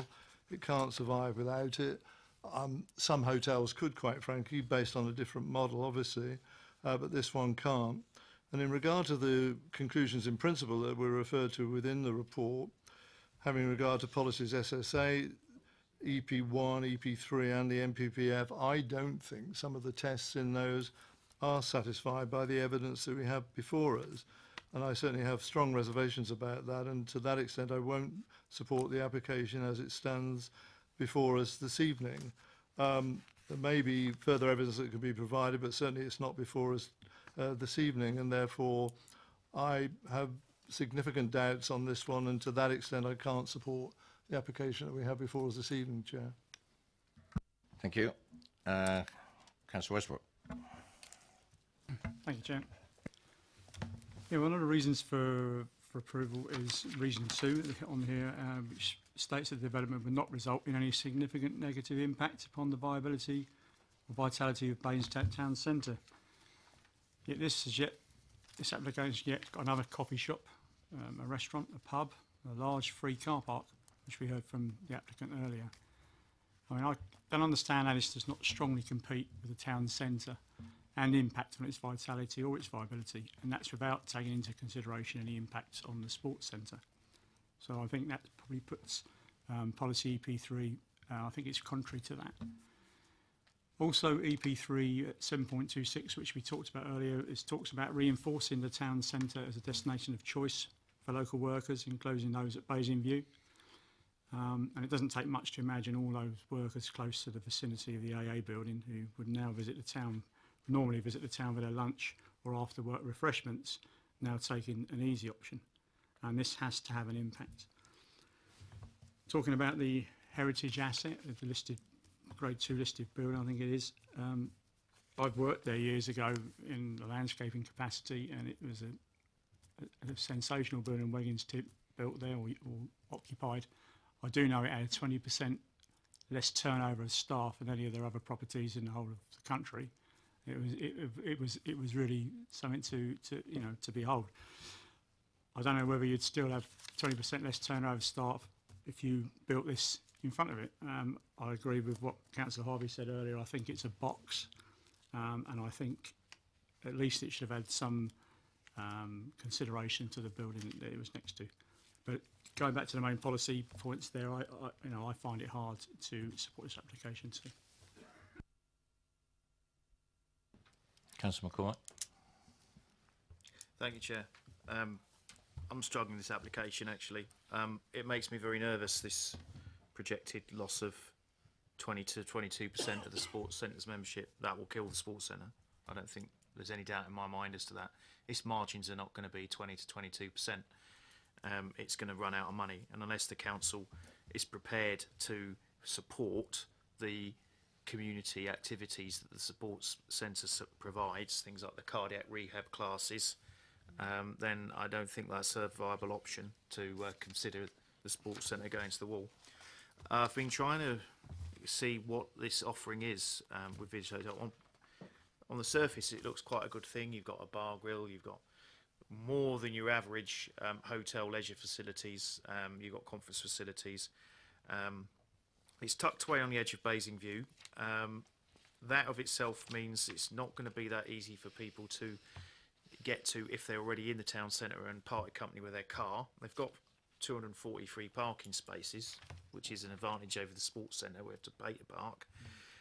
But it seems to me that it's probably going to be catering to a degree for residents' needs and to a degree for out-of-town people's needs, business needs, that sort of thing. But I can't help thinking that some of the people that they are targeting are going to be existing members who use the sports centre as one of the best, if not the best, leisure offerings in the Basingstoke area, and people are prepared to travel quite a considerable distance, even at lunchtime, to use the sports centre. If you're living, say, the Chinham Business Park or Jay's Close or something like that, you can go to the sports centre and have half an hour to an hour in the sports centre, get changed, come back, and resume working activities. I think it would be stretching it a bit to go to Tadley Pool and back from Basingstoke in the lunch hour, but it's certainly a viable thing, and I think we'll end up seeing the same people being targeted that are using the sports centre at the moment. And I've got concerns about EP3 and EM11 and the National Policy Framework Paragraph 24 sequential test.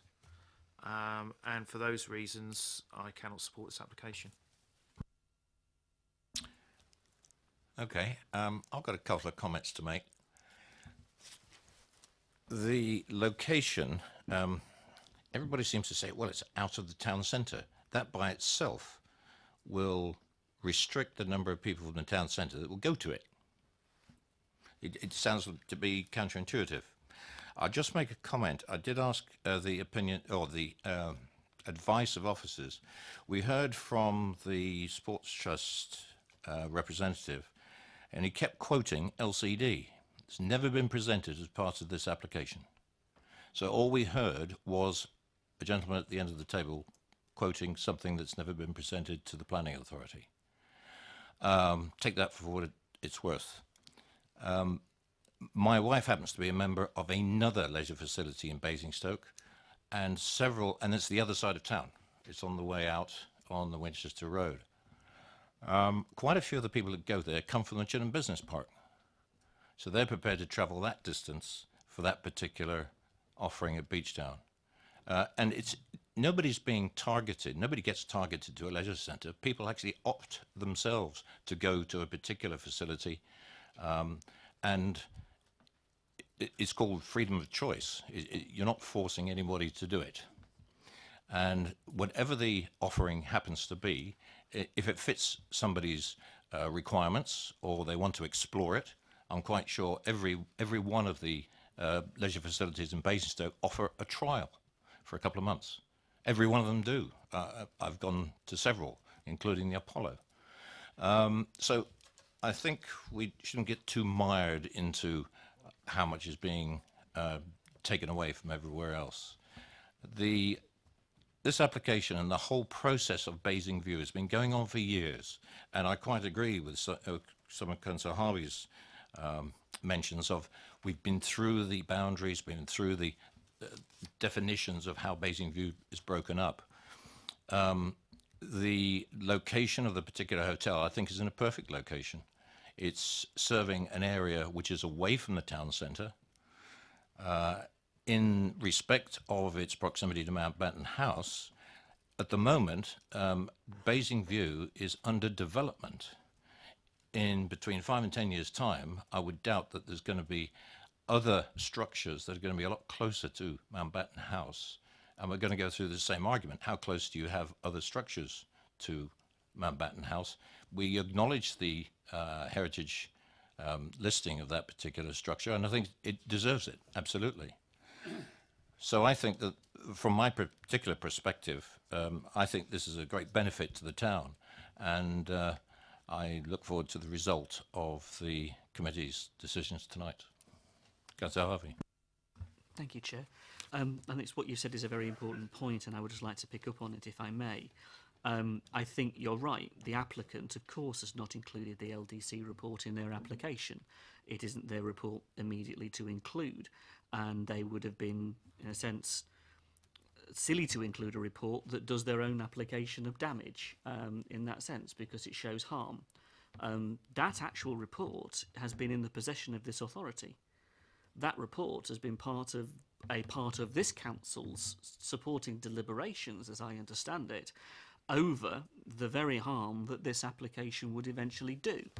Now, if that arm of the council hasn't shared that with our planning arm, that is a matter internally within this council for another place and for another conversation. The effect that it has on this application, though, and that's what we have to consider tonight, you're quite right, is that we have a professional report cited as evidence by somebody speaking in opposition to the application that we must take notice of. They are citing figures and they are citing evidence that is substantiated by experts in the field that suggests the harm this proposal would do is such that it would close the Sports Trust within 14 to 18 months. If we do not consider that as a committee, and if we simply roll on with it, as that doesn't matter, that was just a man at the end of the table making a comment, then we would be playing directly into hands of the judicial review that has been threatened. If that is the case, we must consider that. And if we don't consider that, it would be silly of us. So let us consider it. Evidence has been presented to this committee by somebody objecting from a professional person in the field, LDC, to suggest something of harm. We should consider it, whatever judgment we come to. So if we don't do that, Chair, I think we'll leave this council wide open, and I would be concerned at that.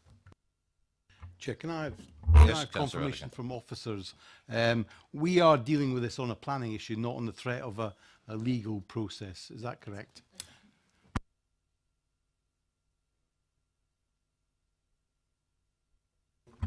The answer is yes, Councillor. Members, it's been properly moved and seconded for approval. Take a vote. All those in favour?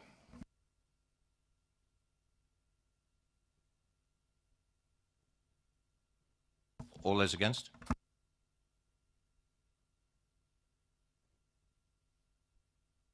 That comes back to me as the casting vote. I go with the officer's recommendation.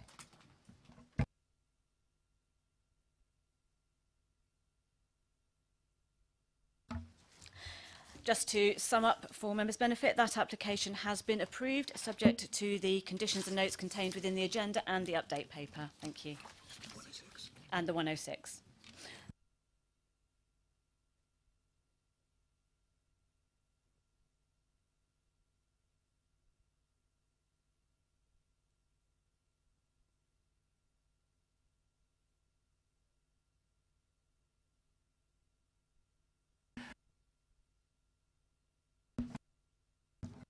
Move on to item number 3.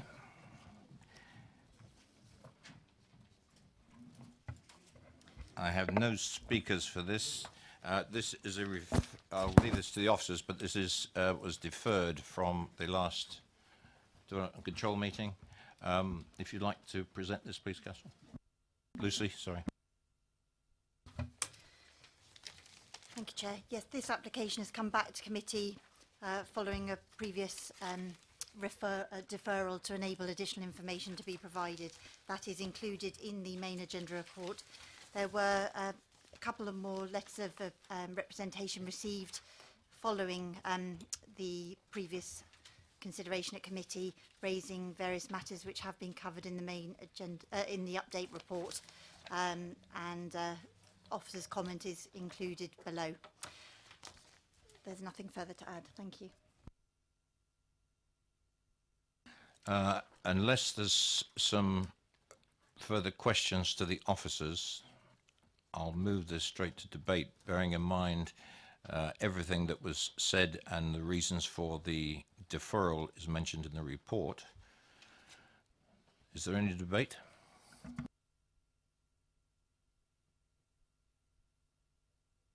Councillor Potter. Thank you, Chair. I mean, I know you would say it's all been said, and obviously we end up with the same decision to be made, but the sort of subtext of this, as I said last time, is that everybody appears to know probably far better than I what the longer term plan appears to be. And all I ask again, I think in planning terms, is the steps that we are able to take, or are we able to take any, that actually make it very clear in regard to this sort of apparent altruistic gesture that's being made to do the work within this public car park, that that's what this will remain in the future. Now, I know, you know, obviously standard sort of planning commentary about, well, you can never predict the future and all sorts of things can be said sorry, all things could be said now, but in the future somebody could come back with a different type of application altogether. But the principle that we would end up with, dare I say, a housing development which is dependent upon access through a public car park through to that private housing development, with all of the implications that go with that, i.e. through traffic, converging with parking traffic, with the sort of public use of a car park, just seems to me in principle to be unacceptable, really. And it seems to me that it should be possible, and I'll take the lawyer's advice obviously in this regard, for us to say, if we do, yes, this gesture is accepted and we approve it, if that's what we're minded to do. But in regard to, you know, it being used in the future as some form of vehicular access to a private, that is unacceptable through a public car park. Now, are we able to get anywhere near that without the aid of property services or other people who would be involved in the land ownership aspects of this? I know I said that last time and we clarified subsequently the ownership of a wall in particular. I think we've clarified by other plans exactly what we think the applicant was saying on another plan about the destruction of trees. It's all of that's been probably dealt with. But my point remains, it seems to me incongruous that you end up with a situation where that could be the case with vehicular traffic to a private housing estate coming through a public car park. Basically unacceptable, I would have thought. Thank you. Now, I'm not sure if I would speak for the committee, but that sort of sums it up, what our feeling was at the end of the last committee. Now, could I look at the planning officers or to our legal advisor for a comment, please? Members, that is the situation you're with. In respect of the land that's owned by the council, there's nothing stopping the council from putting up a wall on its side of the boundary to prevent access. But that would be something that would have to be taken up with property services as the guardian of the council's land. Councillor Potter, yes. I did have something like that in mind, really. Not necessarily a wall, but it seemed to me that having regard to this apparent largesse that we're getting here, it seems to me, and the benefits that would flow from that in a number of ways. I mean, both, dare I say it, the, well, obvious benefits to the people of Whitchurch in regard to this provision. the council itself could construct its own barrier on its own land at the vital point that we're talking about. And that barrier would be unremovable by anybody other than the council. And therefore, that would be a restriction in itself. I mean, somebody could make an application in the future for that wall stroke, fence stroke, whatever to come down. We could resist that. It seems to me we create our own barrier in a way that we want to create, and that would make it virtually impossible for that access to be provided. I'd be fascinated to know then whether this altruistic position is maintained, but we'll see, won't we, really, in that regard. I've just suggested something to the Development Control Manager. We probably can't do anything in planning terms at this committee. However, what I am prepared to do is put my signature to a memo or an informative on this to Property Services expressing the wish of this committee. That's probably as far as we could go, but we can put this in relatively strong terms that it's, and I would ask, would this kind of approach be a unanimous agreement within the committee, the wording of which I would like to circulate to the members before it goes, and over the next week or so we can forward this on from the Development Control Committee to Property Services, and that of course would be copied into probably one of the executive directors of the council. Would that be acceptable in those terms? Councillor Gardner. Could we defer this application pending an answer? I'll look at the planning officers. I think it probably comes down to the fact that it's still a land ownership issue. So I think the item was deferred last time to seek further clarification on the land ownership issue. I suppose what this would be doing is resolving that to a degree, albeit that the answer from the land owning side or the property services side of the council is a matter for them outside of this committee. So it'd be raising the issue with them. I don't think you would ever get to a position where you'd have a definitive answer that would be material to the consideration of the application by this committee. Councillor Harvey. I think, in all honesty, that's probably the best we're going to get in the context of this. I mean, I'm not comfortable with it. There is that sense of trust in this, isn't there? In the sense that you have somebody who seeks to make an application on land which is not theirs to offer something for greater benefit, which is lovely. The philanthropy involved in that is lovely. However, the risk nonetheless remains. I think your letter and the way you describe it is probably the best we can do to protect the situation and give as strong a possible steer as we all are on the public record now to Property Services. Please, can you act on this? Take the local councillor's view, as former Councillor Watts came to the committee previously to express his concerns, and I know Councillor Ashfield and others have similarly had the conversation and debate about this, as has the Town Council. So, yeah, I think, to be fair, Chair, probably the best we're going to get in the circumstances. But I'm not comfortable approving it, I can't say I am. Yes, I think you expressed the views of most of us. Councillor Gardner. When it comes to a matter of trust, it was interesting hearing what Keith Watts had to say at the last meeting and the views of Whitchurch Council, who object to the application. And like Councillor Harvey, I'm not comfortable with it, and to such an extent I'd probably refuse it. Yeah, that was my next question. Excuse me, overhearing you just a minute, gentlemen. But on what grounds? Because I've just asked the same question to my left.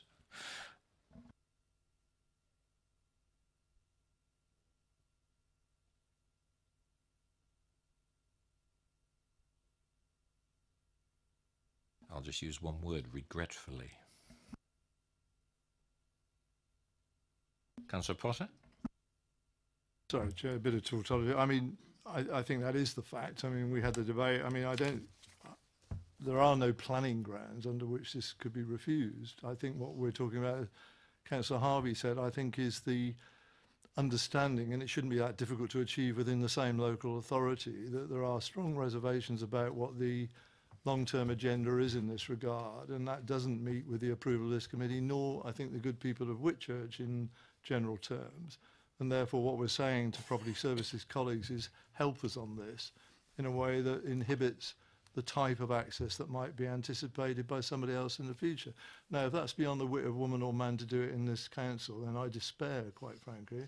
And I would have thought your carefully worded email stroke memo will do the trick, Chair. Fine. I'm going to take that, unless anybody else has got something to say, as my action from this committee. The other action is, and I will move this from the chair because it's going to be difficult for anybody. I will move this application for approval from the chair. All those in favour?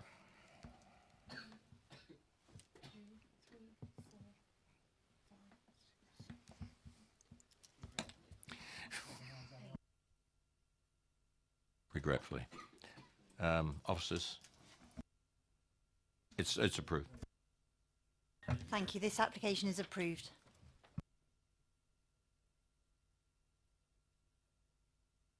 Apologies.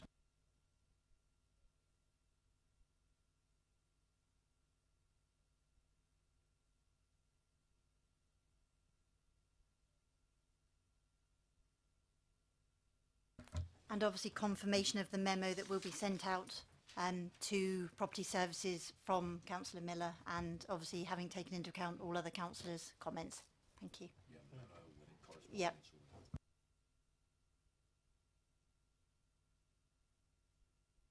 We're just going to have a comfort break for a couple of minutes.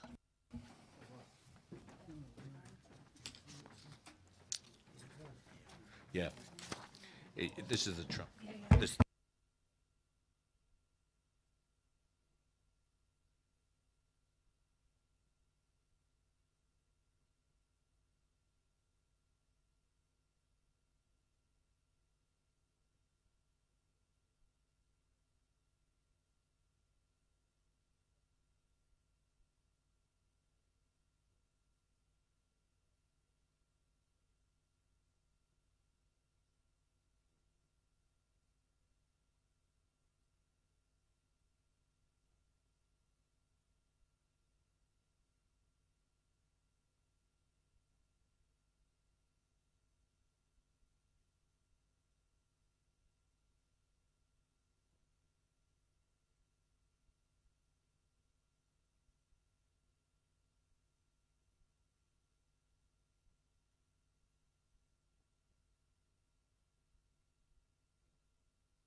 Could I ask Councillor Goss to come forward, please?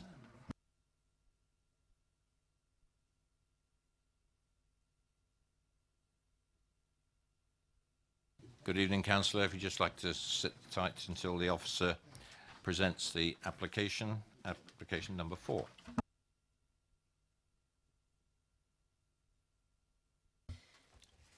Thank you, Chair. This is an application for 12 dwellings, rural exception scheme with associated access, car parking and landscaping.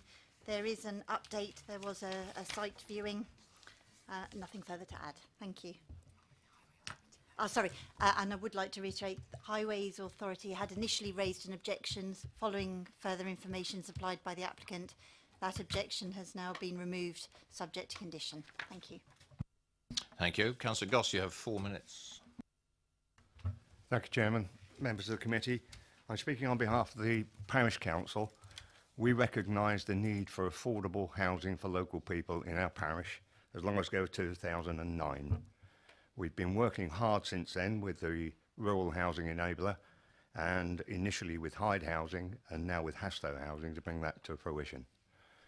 We did identify one site which unfortunately wasn't able to be taken forward. We identified these 3 new sites in the north of the parish in 2013 and we agreed upon a site that this application refers to, in 2015. And it's taken us this long to get it before you. The need for affordable housing for local people has not diminished. In our locality, just today, there is a 2-bedroom house being advertised for £260,000. I'm sure you can appreciate that anybody wanting to start on the housing ladder has no opportunity whatsoever to do so, unless grandparents are prepared to provide the cash for the deposit. I've got 4 grandchildren and I don't have enough cash to be able to provide deposits for all of them. I appreciate that there is some objection. There's been considerable objection from parishioners and from people in the adjoining township. I'm disappointed that when we had an application, or you had an application before you for 55 homes on a commercial development half a mile away, less than 36% of the number of people who objected to this scheme objected to that. A great many of the objections appear to be that it is going to cause a greater number of people to require services like the doctor and so on, and schools. A very small development of 12 houses, housing people mainly from the parish itself, surely is not going to increase the number of people that are going to be using those facilities. Certainly not greatly. Really, apart from that, I have not a great deal more to say. I'm more than willing to answer any questions if I possibly can, and I sincerely hope that you as a committee will see fit to approve the application. Thank you, Councillor. Members, Councillor Bound. Could you possibly expand a bit about the need for the housing? You know, as chair of the parish council, you must come into contact with lots of people. I mean, any numbers, for instance? Yeah, I believe that in the report you actually have the latest numbers of the housing survey. The last updating housing needs survey was done in July 2016, but I do believe that there are figures later than that that are available to you tonight. Councillor Rattigan. Were there any brownfield sites that were you thought of or on your list of 3? Unfortunately not. There are no brownfield sites that we can identify at all in the parish, and it's very, very difficult, as you're well aware, I'm sure, Councillor, to try to get any landowner to release land at a value that will enable us to build affordable housing. Any more questions, members? Councillor, thank you very much. Could I ask Ms Parkin and Mr Hoare to come forward, please?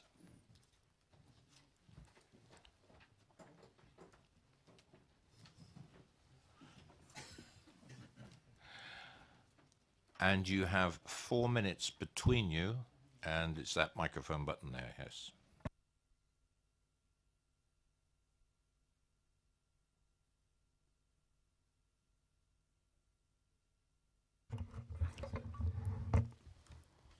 Good evening, everyone.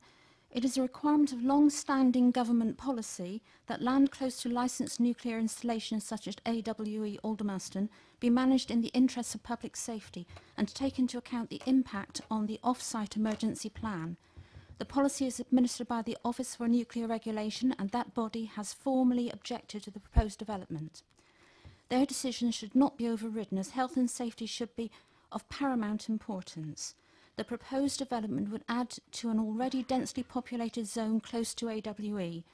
An emergency situation connected with the establishment may be extremely unlikely, but there remains the chance, however remote, that something might occur. So anything that can be done should be done to prevent, halt or limit the impact on the district.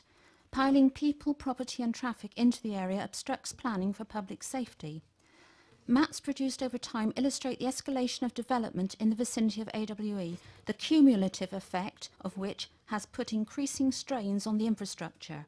Further buildings should be sited away from AWE in a location with its own suitable road network and connections, with public transport to Newbury and Reading as well as Basingstoke, sufficient doctors, schools, shops and other amenities to meet the requirements of a new community. Tadley and District doesn't have what's needed, nor the space to safely create it. Thank you very much. Good evening. I'm Peter Hoare. I live in Tadley, right opposite the proposed new road junction. I've also been asked to speak for Mike Hutchinson, who is unavoidably absent. His house overlooks the site. His words first. Pamber Parish adopts as its symbol the beacon at Pamber Park. This would be meaningless without the exceptional view across to Hannington, which residents of Tadley and Pamber Heath are currently free to enjoy. We and our neighbours consider this development, which has been increased in size since first proposed, not only a threat to the view, but the thin edge of the wedge once started. They will soon be trying to build more houses. We appeal to the committee to send a clear message by refusing permission for any development on this site. Now my turn. The local plan includes two policies: no development outside settlement boundaries, no coalescence of settlements. This application breaches both principles. The only way you can get this past the local plan is to make an exception. Planning exceptions make for bad planning, and this is no exception. It should be refused on principle, citing the local plan. The committee report by a planning officer who has already left the council seems to invite the committee to override his own recommendation, implying all the way through that every other material consideration, including the local plan and the weight of local objection, can be safely ignored. It's on the very edge of Pamber Parish, conveniently out of the way, but it'll be in your face to Tadley and in your face to quite a number of Pamber Heath residents. You have 1 minute. More than 100 local individuals with genuine local objections who value this green space greatly for what it is now, rather than for what it would become. An unhappy 1 acre blob in the middle of a 20 acre farmer's field that was bought by Hampshire County Council for an entirely different purpose. If you must make an exception, please don't just tick the box. Justify the decision properly, because we can see the harm this will inflict on local amenity, and we will have to live with the consequences.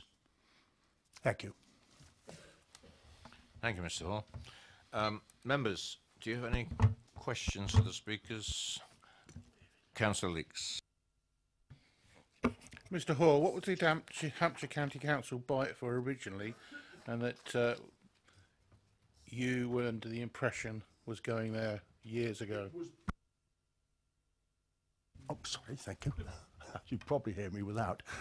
It was purchased in 1984 from the Englefield estate for a new secondary school in Tadley. It appears that requirement has vaporised, but it was for the purpose of education, recreation, agriculture, so they had to get special permission from Englefield to consider houses. I'd rather you didn't use the word vaporate. Yes, with AWE being so close. The entrance is directly opposite your property, is it? That's correct. I'm probably the closest resident to the development. Councillor Bound. In terms of facility, I appreciate sometimes it is difficult to get doctor's appointments in Tadley, but I suspect that's the same anywhere. But in terms of sort of shopping facilities and certainly bus routes, I would suggest that they're pretty good. I mean, there's every 20 minutes, no, every 15 minutes to Basingstoke, a bus, and it's not that far from the site down Rowan Road to the bus stop at the end. I suppose you could go up Fairlawn Road, isn't it, to the top of Tadley. Sainsbury's is quite handy. Within Pamber Heath, there is a shop. I mean, the facilities certainly are there.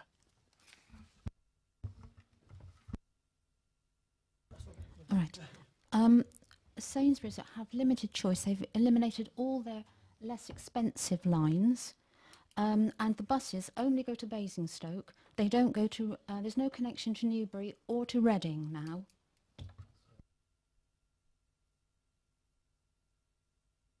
Any more questions to the speakers? Thank you very much.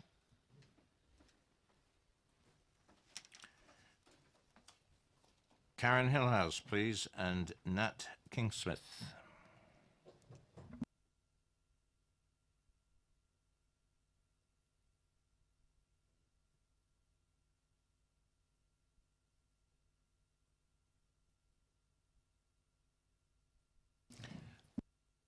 Good evening, and you have 4 minutes between you. Good evening. Thank you, Chair and Councillors, for the opportunity to speak at this evening's committee in support of this application. I'm Nat King-Smith, and I'm here on behalf of MH Architects, who are appointed by the applicant Hastow Housing Association. Karen Hillhouse from Hastow will close our representation. Over the past 2 years, we've worked with the Council, Pamber Parish Council, and local residents to bring forward this planning application for much-needed affordable homes. The submitted proposal has benefited from extensive pre-consultation advice from both your planning and housing enabling officers, which informed the housing mix, site layout and design.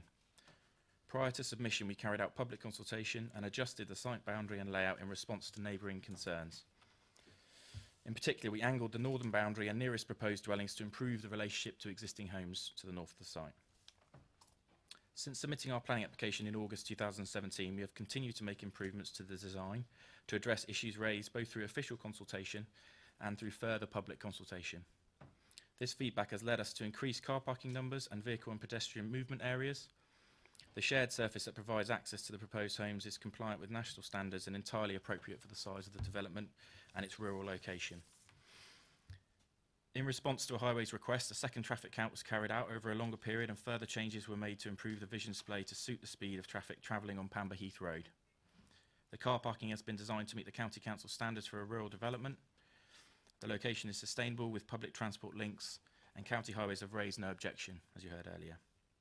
The proposed housing mix meets the identified affordable housing need for Pamber Parish.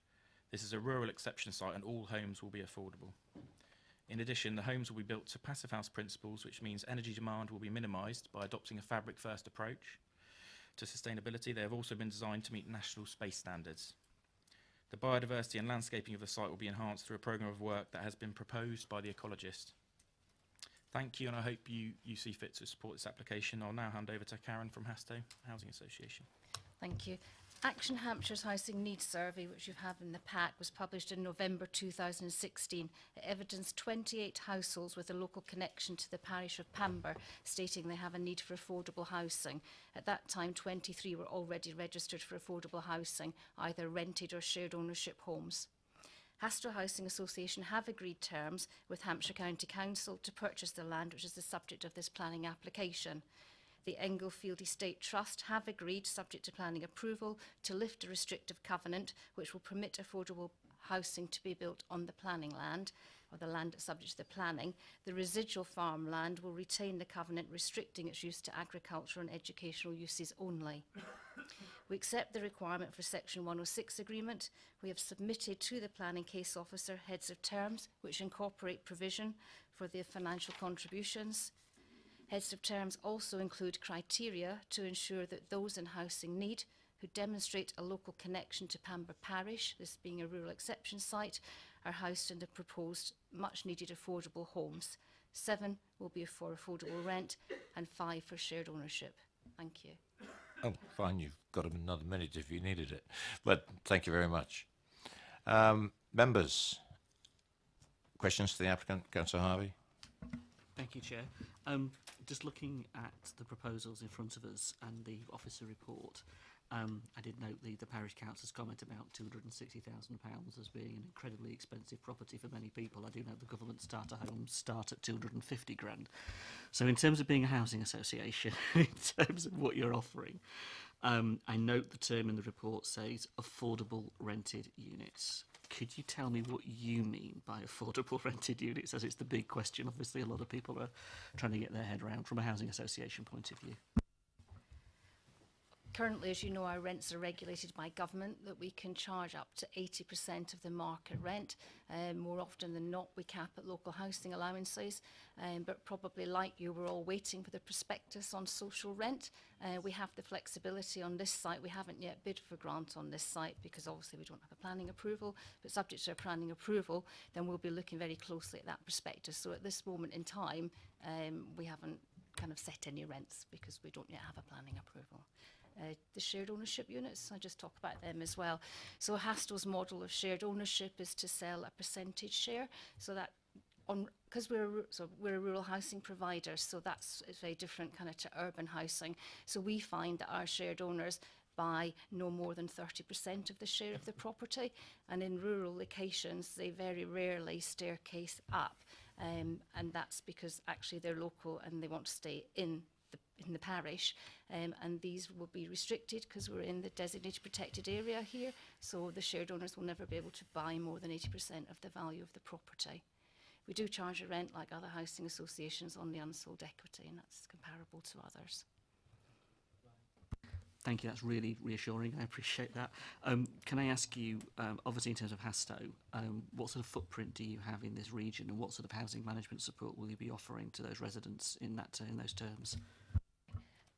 Again, we're unlike other housing associations, so we are geographically spread. I'm not going to pretend that we're not.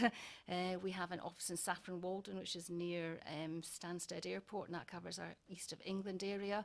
We do have an office in Dorchester, it kind of covers the southwest, and we also have an office in the head office, which is Hampton Wick. That said, we do own some stock already in Basingstoke-Dean at Herriard, where we did a project with the Herriard estate many years ago, and that's managed by, if you want, our south patch, but our housing officers are, I always forget the word, is it peripatetic, kind of where they work from is that the word, peripatetic? Yeah. So yeah, so there is already a housing officer that manages the stock that we own in Herriard, and also locally in Reading we've got stock as well. So you envisage that? Yeah, the same housing officer. Any more questions? No. Thank you very much. Councillor Gardner, Ward Member.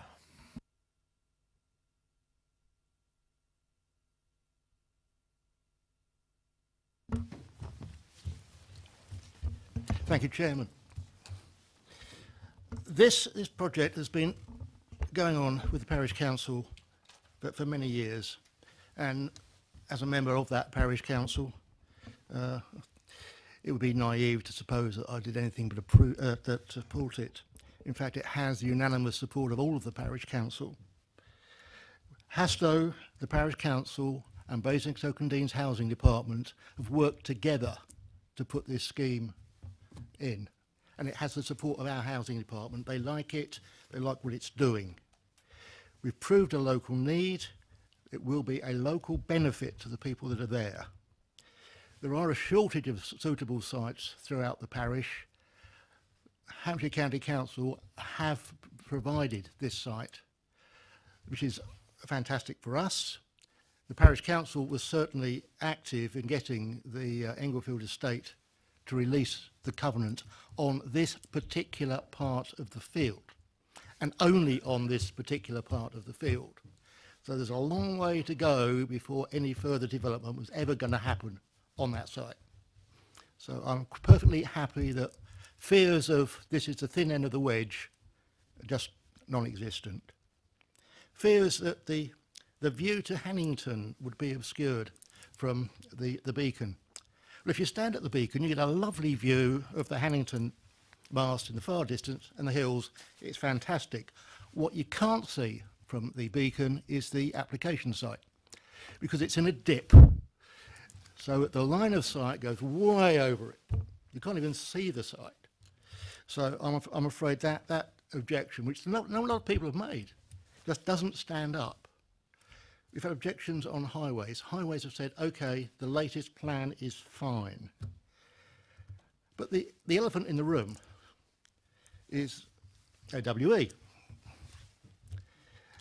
Yes, it is in a highly built-up part of the borough. However, it is for 12 houses. Frankly, if the emergency plan can't cope for an extra 12 houses, there's something seriously wrong with the emergency plan. It's not going to have a major effect on the plan. I think this is one occasion when we should actually look at the benefit that it's going to provide and say, frankly, that outweighs the risk. If the Boundary Hall site could be argued that the benefit exceeded the risk for 168, I don't think that 12 is going to make much difference. The second reason for refusal was based on the sill offering, and I think, as we have done in the past, there should be a condition that this is sorted out before we give planning permission. But subject to that, I would like to see approval.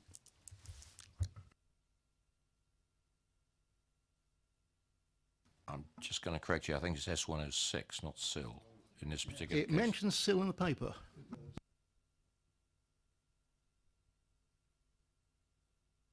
Just to clarify, Chair, so it is a Section 106 that would be required, and that's the purpose of that reason for refusal. The reference to this community infrastructure levy regulations is that they have implications for what you secure within the Section 106 at the moment, as opposed to being in a position where SIL has been introduced. So that's the distinction, Chair. Thank you. I'm quite happy with that correction. Questions for the ward member? Councillor Leeks. 111 letters of objection. I can't think they all came from Tadley.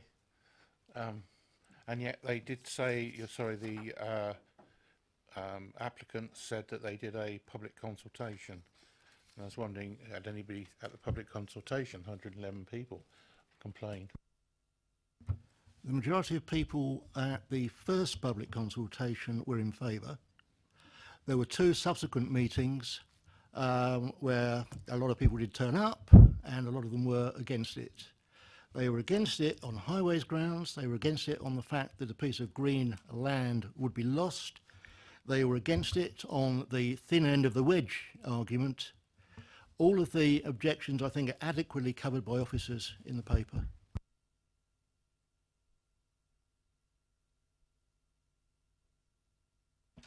Just to inform those that didn't go on the viewing panel, could you confirm what size of plot this is in relation to the field in which it sits? I know the answer because I saw a map that was produced on the viewing panel, but just to give the committee an idea. I know the answer because it was mentioned earlier. It's 1 acre in a 20-acre field. That 20-acre field is adjacent to Pamber Park, which is slightly larger, which is adjacent to Pamber Forest, which is approximately 1,000 acres. Thank you. Just wanted to make sure we got the perspective right here. And it's the only kind of permission that's been or that would be permitted here is that 1 acre, nothing else. Okay, thank you very much. Any other questions before I stand him down? Thank you, Councillor. Thank you. Questions to officers? Oh yeah, can somebody kill the microphone down at the end? Councillor Goodison.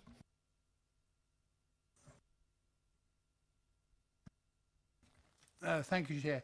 I'm just curious, looking at the response from the Office of Nuclear Regulation, AWE, would it be reasonable to assume that the comment advise against is not as strong as the comment objection? The their response has never been to object. They always give that response. If they are to raise something other than not objection, they say advise against. Councillor Leeks. So in the end, if they get planning permission, do the nuclear AWE and the nuclear, well, it's not actually them, it's West Berkshire, isn't it? Do they get the chance to come back and say anything else? Can they overturn our decision or not?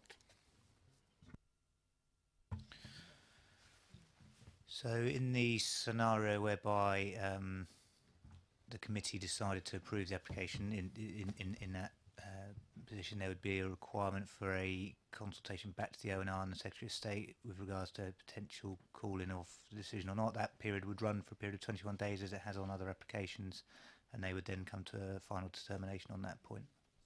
So that would be the normal process to have followed as part of the decision.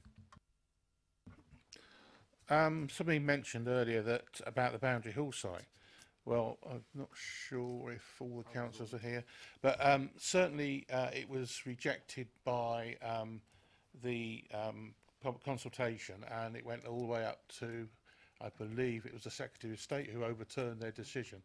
So that was against building on that site, even though it had accommodation blocks for a number of years.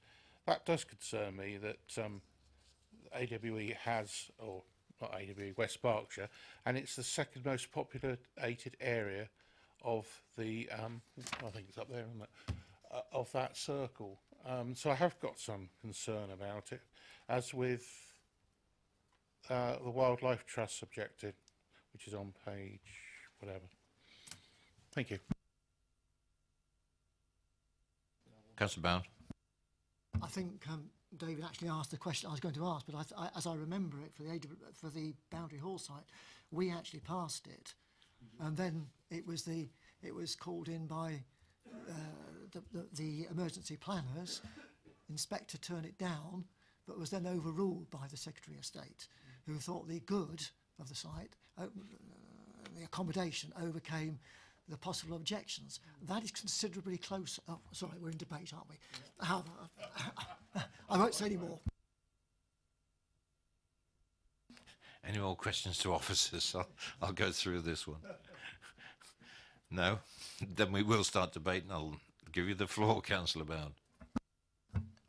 Yes, I mean, as far as I can see, the only objection is this one from the AWE.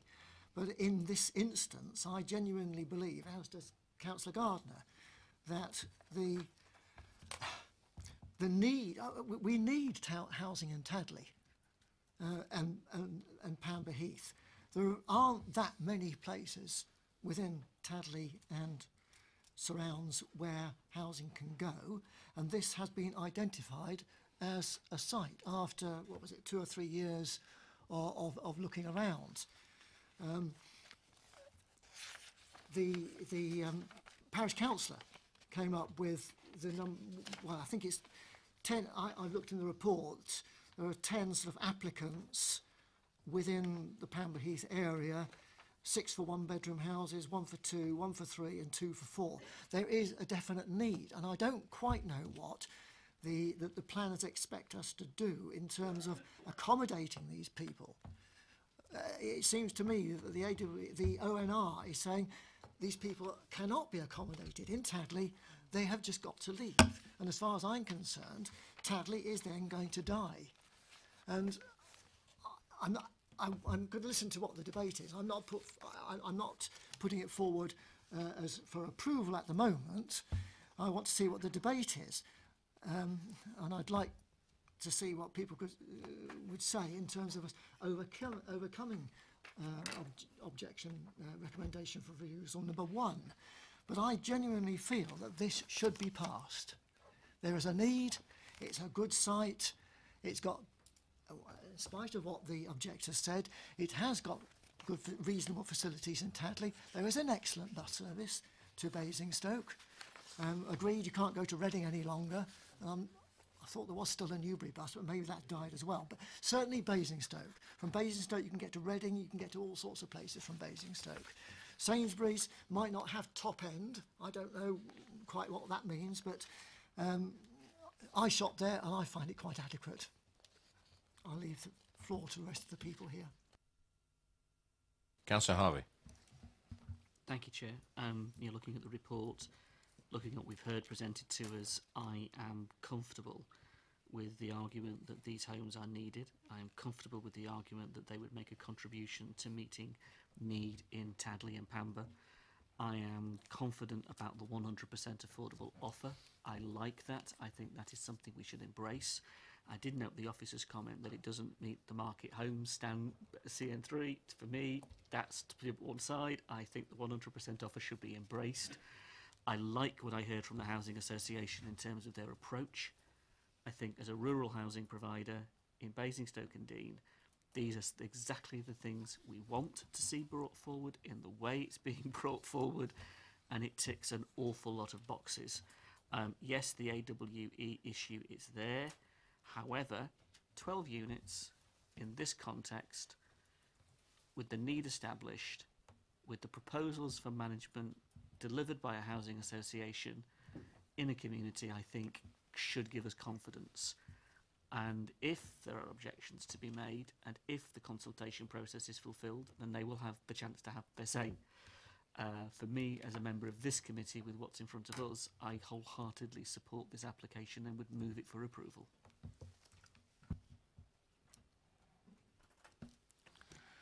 Thank you for that. Councillor Radigan. Thank you. I was on the committee when the Boundary Hall site was approved by us. I just make the point that it was on previously developed land. This is a different case, and you know we need to weigh that up either sympathetically to obviously an obvious need, as Councillor Gardner and the parish have pointed out. You know, as we look at the reasons for refusal, the substantive are under SS7, the emergency planning for AWE, and I have to be really honest with you. If it ticks all of our other planning requirements, then maybe there is strength enough to say we should look at a greenfield site. I have to say I'm persuaded that there is a need. I don't see that as a problem, but I am, you know, I've banged on about this many times. I would like to see previously developed land coming forward first in Tadley or wherever, because this is a better land use that we should be trying to achieve. And I think it is probably defendable if we are to overturn officer's recommendation. I would do it with a heavy heart, frankly, because I know that it causes grief all the way down the line and would expose us to additional costs if we have to defend a decision that we overturn the officer's recommendation. But on this case, I will listen to the rest of the debate, but I would have preferred, if I'm honest, a development on previously developed land. Then I would have had no problems with this at all. Councillor Prosser. I mean, taking Councillor Radigan's point first, I mean, we heard, I think, from the Parish Council that there are no such sites, and therefore, obviously, they've done a very careful analysis of the appropriate shortlist that they've put forward. I mean, it's exceptional, I think, to be given a scheme of 100% affordable housing, and I think the Housing Association is approaching this in the right way. I mean, this business of the adjacent AWE is a problem for us always, I think, in this area. It goes without saying, and I mean, we've struggled with this in the past and talked about whether we should even be looking at anything in the way of development comes within the sort of 8-kilometre radius, and if we were to do that, I think it's a very restrictive approach. And I think in terms of history on this, I think if we're able to argue, if we were to go down this route of approving this, that there are exceptional reasons for it, and the good, in my words, the good overrides the problems with it, then I think we would probably be able to get this through, even if it goes through the channels of appeal after that. We've got precedent in that in the past, and I think we've got examples of that. And I think this really ticks a lot of boxes, I really do. And I hope we'd be able to find a form of words really that gets us over the difficulties of SS7 in this regard. And I don't think, reading between the lines on this, some of the officers will take offence at that really in this particular case. We're all inhibited by, you know, the anomalies really of SS7 in regard to AWE. But I think on this occasion, this is a provision of affordable housing that we really ought to support. I'm happy to second the proposal that Councillor Harvey put forward. Thank you for that. Councillor Leeks. Thank you, Chair. Yes, I mean, we do need housing in the area. Of course we need housing. AWE brought a lot of housing in the 50s, 60s, early 60s. One of the things that has been said, that the local plan opposes development outside the settlement boundaries. And another thing, 111 letters of objection. I don't think I've ever seen so many in the Tadley area since they wanted to dig up the common and remove the gravel. That did cause a few letters in those days. I will probably abstain on this because I'm not happy over some things, including the AWE site emergency plan, or rather West Berkshire site emergency plan. There are areas, and I think Catherine Rattigan said he would rather see sites, brownfield sites dug up, which, you know, gardens I think are classified as brownfield sites. Yeah, previously built land. And I would rather see that, and I'd rather not see a piece of field which is lovely and divides Pamber and Tadley being built upon. Thank you. Councillor Westbrook. Yeah, thank you, Chair. Just briefly, really, I think one of the speakers earlier mentioned the fact that you could read, well, you can actually read through this report, and I think if it was without the reason for refusal, point 1, if that wasn't there, I think we'd be looking at a different response here. But I would want to pick up one point that the officer did make, and I think it's in relation to the MPPF, where it, and I think this sort of sums it up for me really. In rural areas, local plan authorities should be responsive to local circumstances and plan housing development to reflect local needs, particularly for affordable housing, including through rural exception sites where appropriate. And I think this site, even though Councillor Atherton talks about the not being a brownfield site, but we heard from the parish council there aren't any. And bear in mind, you know, the small part of that estate which is being used, I'm happy to support this too. Councillor Bowen. Yes, thank you, Chair. I was just going to mention one other site which this committee passed and again wasn't called in by the AWE, and that was the infant school site. Now, I suppose you might call that a previously developed site because there was an infant school there, but nevertheless it was for 36 houses, and that was more recent than the Boundary Hall decision. Yeah, I'd just like to make my own comments on this because I go along with everything that's been said. It's a balance. And it's the balance that you've got to look at risk against the provision of a rural exception site with 100% affordable housing. Now, a little bit of homework. AWE was founded in 1950. I don't think they've had an evacuation, a real evacuation procedure since then. Now, if you want to look at the probabilities against the benefit that this is going to bring to the local community, you're not going to bring people in. You're going to get people from the parish housed to stay. And I think it's got nothing but positive aspects to the local community in this regard. And I would certainly support this. I'm going to say now that it's been properly moved and seconded for approval. All those in favour?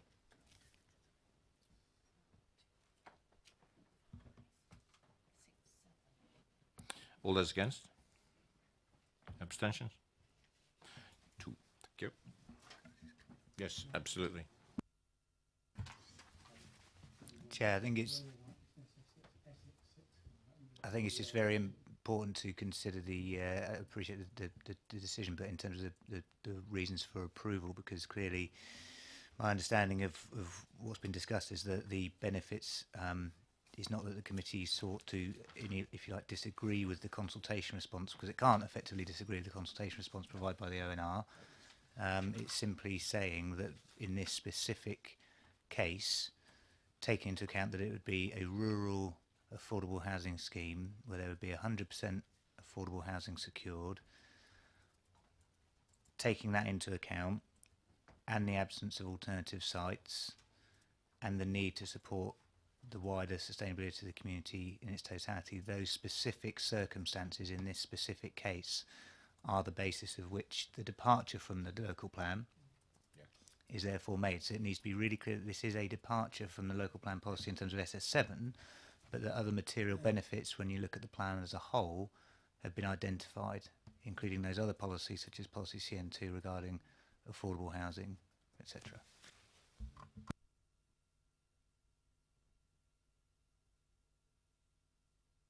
Yeah, conditions.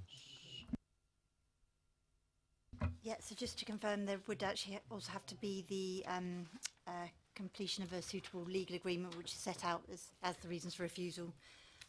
Suggested conditions in accordance with plans, time limit for development, materials, tree protection, a plan of existing and proposed utility services, hard and soft landscaping, including the green buffer, obviously, to mitigate the loss of existing landscaping, landscape maintenance, biodiversity mitigation, including hazel dormice survey and mitigation, bat-sensitive lighting, biodiversity mitigation enhancement, habitat enhancement plan and mitigation, which is set out in their submitted ECOSA survey, visibility displays, construction method statement, parking in accordance with the approved plan and obviously turning areas, recycling and refuse, cycle parking, levels condition, water efficiency, hours of work, hours of delivery, surface water drainage and a foul water drainage strategy, and it's also considered appropriate to remove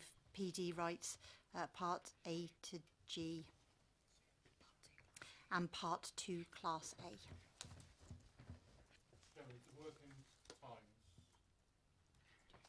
Yes. The working times are Saturday afternoon, sorry, not working time, Saturday afternoon, all day Sunday, bank holiday. Yeah. Right, thank you very much. Right, we move on to item number 6, which is 44 Astor Road. Oh, as a formality, we need to confirm the decision. Just to confirm, it is for approval. Obviously, we do have to go out to consultees again. Thank you. Yeah, and this, I just have done that one.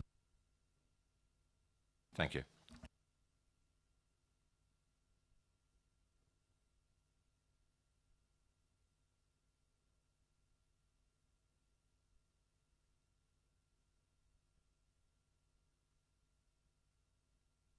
Item 5, 44 Astor Road. Councillor Aegis.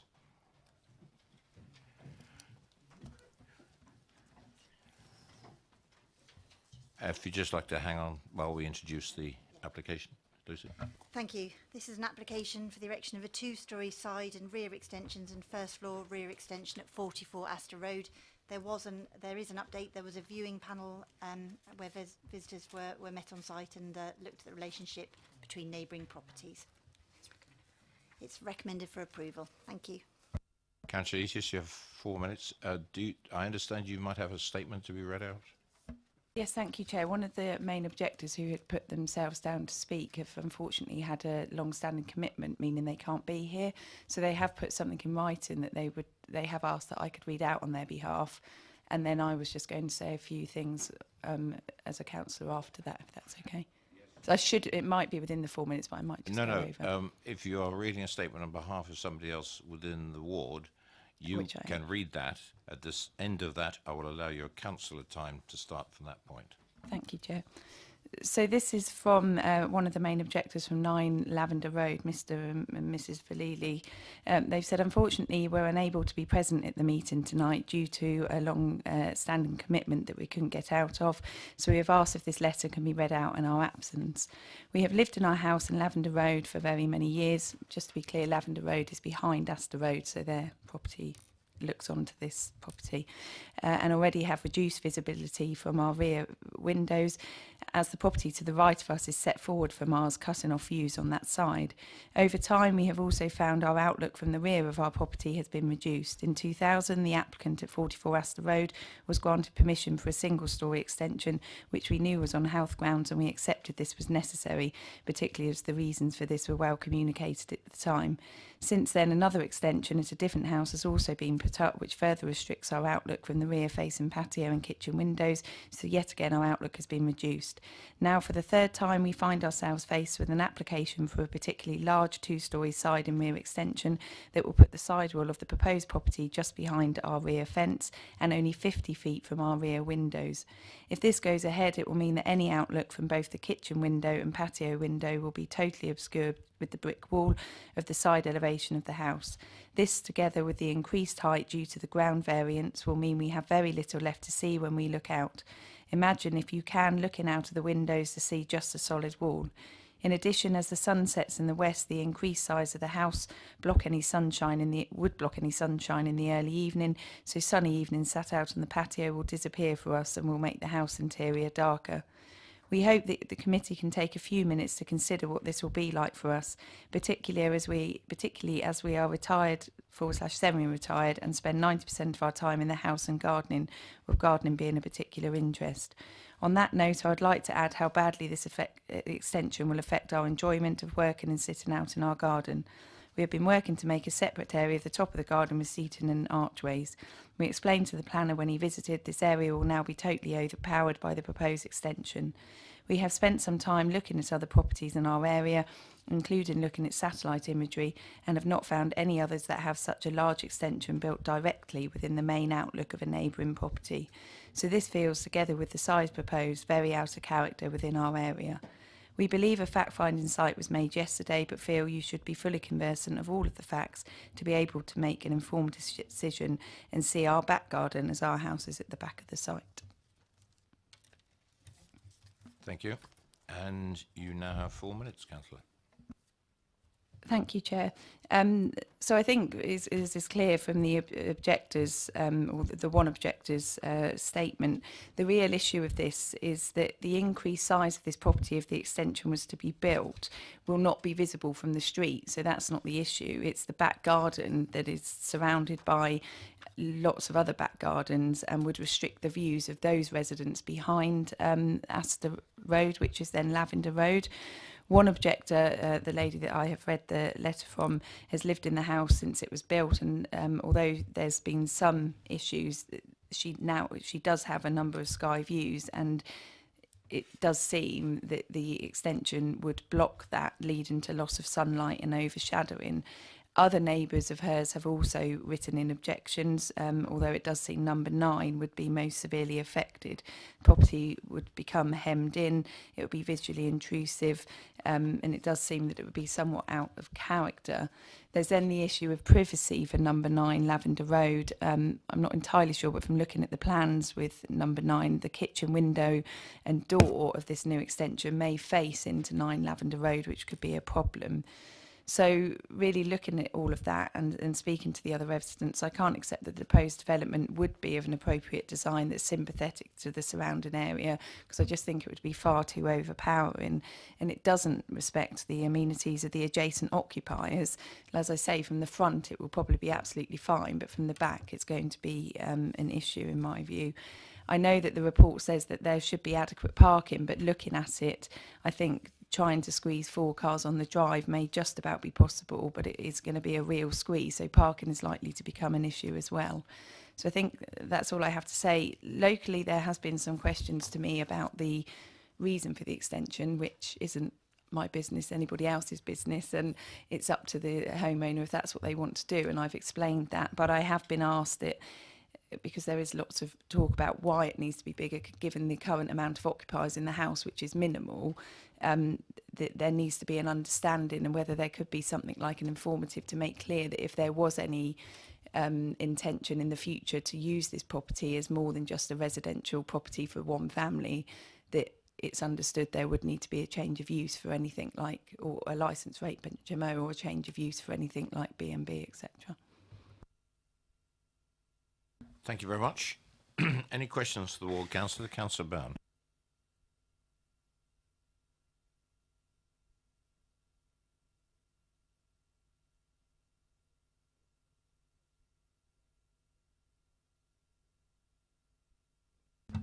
And it's got a 50-foot rear garden, is that right? You said? No, she says... Sorry, it says... It will put the sidewall of the proposed property just behind our rear fence and only 50 feet from our rear windows. So that must... The site plan is on the screen, by the way, which shows the red line as the property in the question, and the red marker shows number 9. So you can see the relationship between the houses.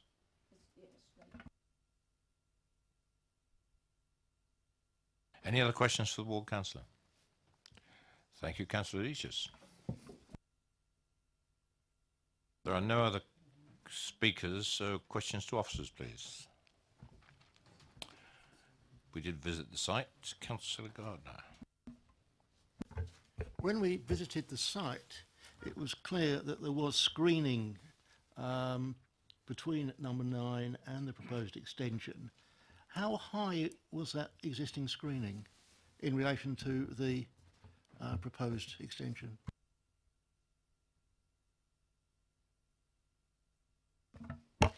Just from the site visit, it appeared to be a 1.8 high closed boarded fence, standard height, but we don't have a scale plan of that, but that's the height it appeared to be. I thought it was trees. That photograph on the screen. That's looking, I think, from the applicant's house back towards Lavender.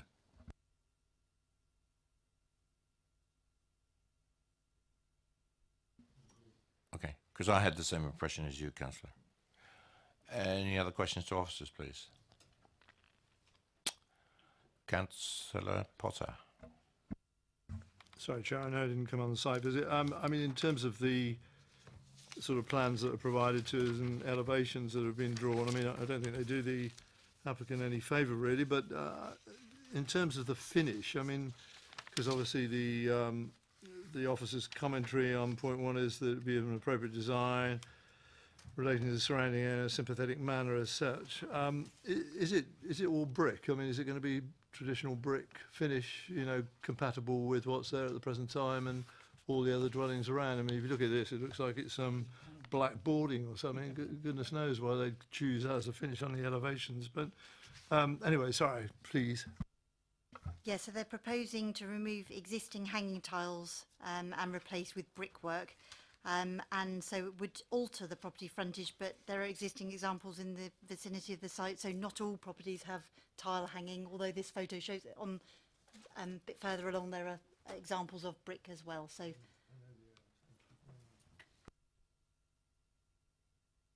anyone else? Oh, Councillor Radigan, sorry. Do the officers have a percentage increase in the size of the dwelling? Okay. No more questions. Move to debate. Councillor Radigan. Well, I've genuinely looked at it and thought, in terms of bulk, size, scale, I don't feel it's appropriate for where it is. And you know, I know it seems appropriate, and it obviously is a decent sized plot, but I think a smaller scale extension, whether it be 1 story or 2, would be more appropriate. And I genuinely can't support it on the basis that it changes the character of the surrounding area, and it's a loss of amenity for other residents in close proximity. So I won't be supporting officers' view on this. Councillor Gardner. Proposed and seconded. Okay, I've got a view on this, in that looking at the site plans in the report didn't convey anything. Went on site, usual thing, you need to go on the site, and they'd actually pegged out where the extension would be in the lawn. And when I looked at it anyway, it didn't go as far back as I thought it was going to go. And it didn't go closer to the fence that I thought it was going to go. It looked appropriate once you saw the footprint. And in fact, I changed my mind because of what I saw on the viewing panel. So I'm minded to support this. Is there any other comment to be made? Councillor Potter? Well, I mean, it's always, I mean, I think the word is subjective, isn't it, really? The scale, the bulk of the extension, is it still subordinate to the main dwelling? You know, in terms of what the future use may be of the property, I mean, I've no idea, really, and Councillor Eakes makes the point. I think that can be restrained, not necessarily by an informative. If there was a change of use, it would be a change of use. It would come back to us and we'll have a view on that, really, but I would think we'd want this to continue as a residential dwelling within a residential area. I don't find it massively excessive, and clearly, in terms of the way it's designed, with the sort of, you know, various organisation of the roof lines and the various pitches that have been engaged in this, it seems to me that it is compatible with what is there. And to that extent, really, I don't have a critical view of it beyond saying that, you know, they must have a use for that in terms of their living requirements, and to that extent I support the application. It's been properly moved. Oh, Councillor Bound, did you want to speak? I was just going to agree entirely with what you said, Chair, in that after the site visit, I also felt that, you know, that it was appropriate for the site. Yeah. Thank you. Been formally moved and seconded for approval. All those in favour? All those against? One against. That's approved. Officers? Thank you. That application is approved.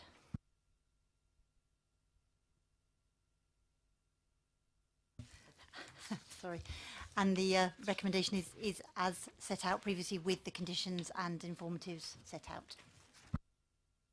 Thank you very much. Item number 6.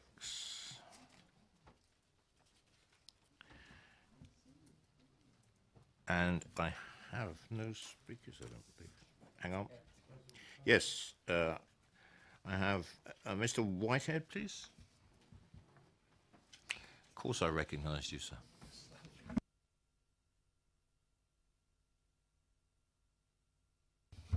Mr. Whitehead, if you'd just like to sit tight while the officers present the application, if you could just deselect, thank you. Thank you, Chair. This application is for the change of use of land to residential and for the erection of a detached garage following the demolition of the existing shed on the site. The application is recommended for approval subject to conditions, and regarding an update on the application, comments have been received from Councillor Rafael in support of the proposal, which is included on, let me just see. It's on the update paper and it's summarised there. Members also viewed the site and were met by the applicants and appreciated the context. Thank you, Mr. Whitehead. You have 4 minutes. Thank you. I live on Dairy Cottage, which is on the Tunworth Road, which is just around the corner from Cleves Lane, which is the land in question here. I've owned a piece of land there now for 15 years, and the history of it is that it was the driveway to a grain store, which was subsequently acquired and developed by Bewley Homes as they developed the rest of Cleves Lane. For some reason, they left this tail of land, and I've used it for 15 years for parking cars and for the storage of all sorts of things, but particularly petroleum memorabilia, which is a thing that I collect. The revised application comes before you, I think, largely as a result of an error by my planning team. I travel a lot, I'm overseas a lot, and I left it to my agents to submit the application. They submitted an application which had a narrative which was very different from the siting of the building. the narrative was correct. And the building was, as a result, presented to be much more prominent and visible to Cleves Lane than was ever intended. I heard about this error when a neighbour forwarded me an email which was sent to all the residents of Cleves Lane, encouraging them to object to the application. And as a result, I think 6 objections were received, 2 from the same house who are related to a third objector, and 3 others. So I leave you to conclude. So that's, I think, why we're here tonight, as a result of the number of objections to a scheme that was never intended to be implemented as it was designed. However, there is some upside to all this, and that is that as a result, we've been able to review all the objections, and that, together with the advice of your planning officer to reduce the bulk and the footprint of the building, has all been incorporated in the revised submission. It's now set further back on the site. It's not visible from Cleves Lane, which was one of the things that people were concerned about. The reason I need it is that Dairy Cottage does not have enough parking, and the access onto the Tunworth Road is fairly hazardous. It's a rat run to Basingstoke. And so I do park vehicles and have done for many years on this piece of land. It would be good to have them secure and to have the appropriate storage. What's proposed here is quite a high quality oak sort of barn, garage and storeroom. So I think it will enhance the appearance of the land. So I think that's really all I need to say. I'd like to cancel your microphone, please. I will. Thank you. Members, any questions for the applicant? Nope. Thank you, Mr. Whitehouse. Thank you. Councillor Raphael, good evening. Chairman, thank you for allowing me to address the meeting. I'm here because there were a number of objections and I was concerned that you might not necessarily understand the background. It has just been explained to you. You'll note the Parish Council is now neutral on the whole thing. And there are no objections here that we, of course, didn't know there wouldn't be until we get here. So that's why I'm here. It's quite right. It's a strange little tail of land. It makes perfect sense for there to be a garage there. It's out of sight and the cars will then be out of mind for the Mr. Whitehead and his wife, and it can't go further back because there's the septic tank for the cottage in there, which was my first question, why not stick it further back, but it couldn't go there. I think the issues are gone as far as I can tell. Certainly no one's written to me and asked me to do anything different, only Mr. Whitehead saying, I'm terribly sorry, it's all gone wrong, can you help? So that's why I'm here. So please approve it. Any questions for the ward councillor? No.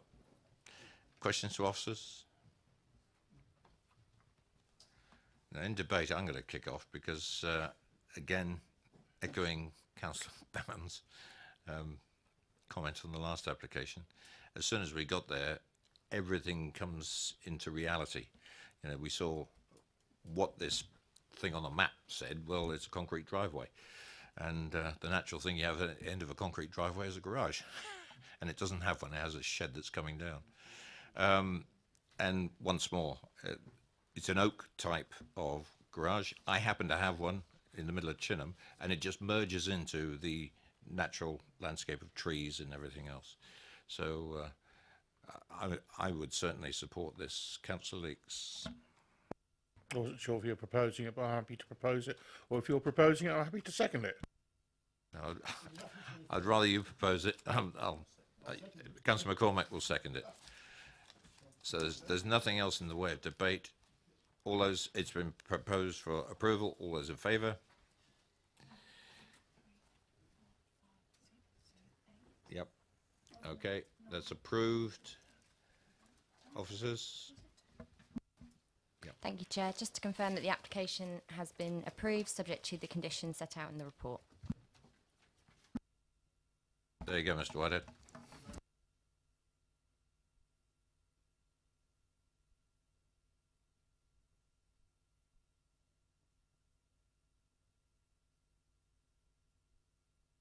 We now move to number 8. There is no number 7. I can't count, is what you're going to say. Is the ward member here? I'm going to vote for the site. No, sorry. Yeah, okay. Right then. Well, we certainly don't have any speakers. No, we don't. Councillor Rattigan has withdrawn. There are no... Oh, yes, if you'd introduce it. Thank you, Chair. This application seeks retrospective permission to retain external works for a garage and annex comprising omission of a rear dormer window, omission of a first floor side window, omission of a central garage door and insertion of additional ground floor window and brickwork. The application is recommended for approval, subject to conditions, and there is no update on this application. Yes, I note the moving for approval. I will give the committee an opportunity to ask questions of officers. Councillor Potter. I was just going to ask, I just wonder whether the applicant understood the principle that you normally apply for planning approval before the event rather than after, that was all. But do they think he understands it? Would the officers like to reply to that? No, your question is noted. Are there any more questions to officers or debate? I've been approved, moved and seconded for approval. All those in favour?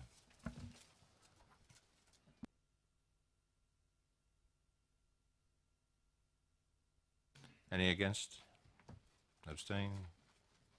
No. That's approved. Thank you, Chair. Just to confirm, the application is approved subject to conditions set out in the report.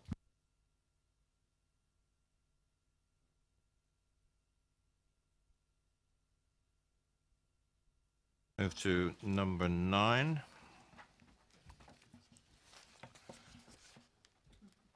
Again, nobody to speak. Councillor Rattigan, you can come back in. Let's introduce it, Lucy. Thank you. This is an application for a single-storey rear extension recommended for approval subject to conditions, and it's brought to committee in accordance with this council scheme of delegation as the applicant is a member, an employee of the council. Thank you. I'm prepared to move this from the chair for approval. Seconded. All those in favour? That is carried. Thank you. The application is approved subject to the conditions.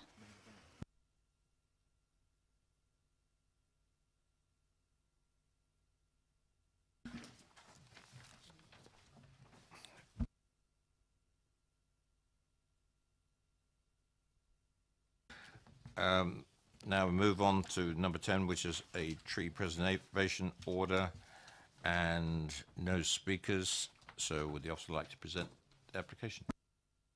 Thank you, Chair. This item is for the recommendation of confirmation of TPO BDB 651, which was made to protect 5 trees at land at Timberline, Bishop's Green, in the interest of amenity, which is recommended for approval. Thank you.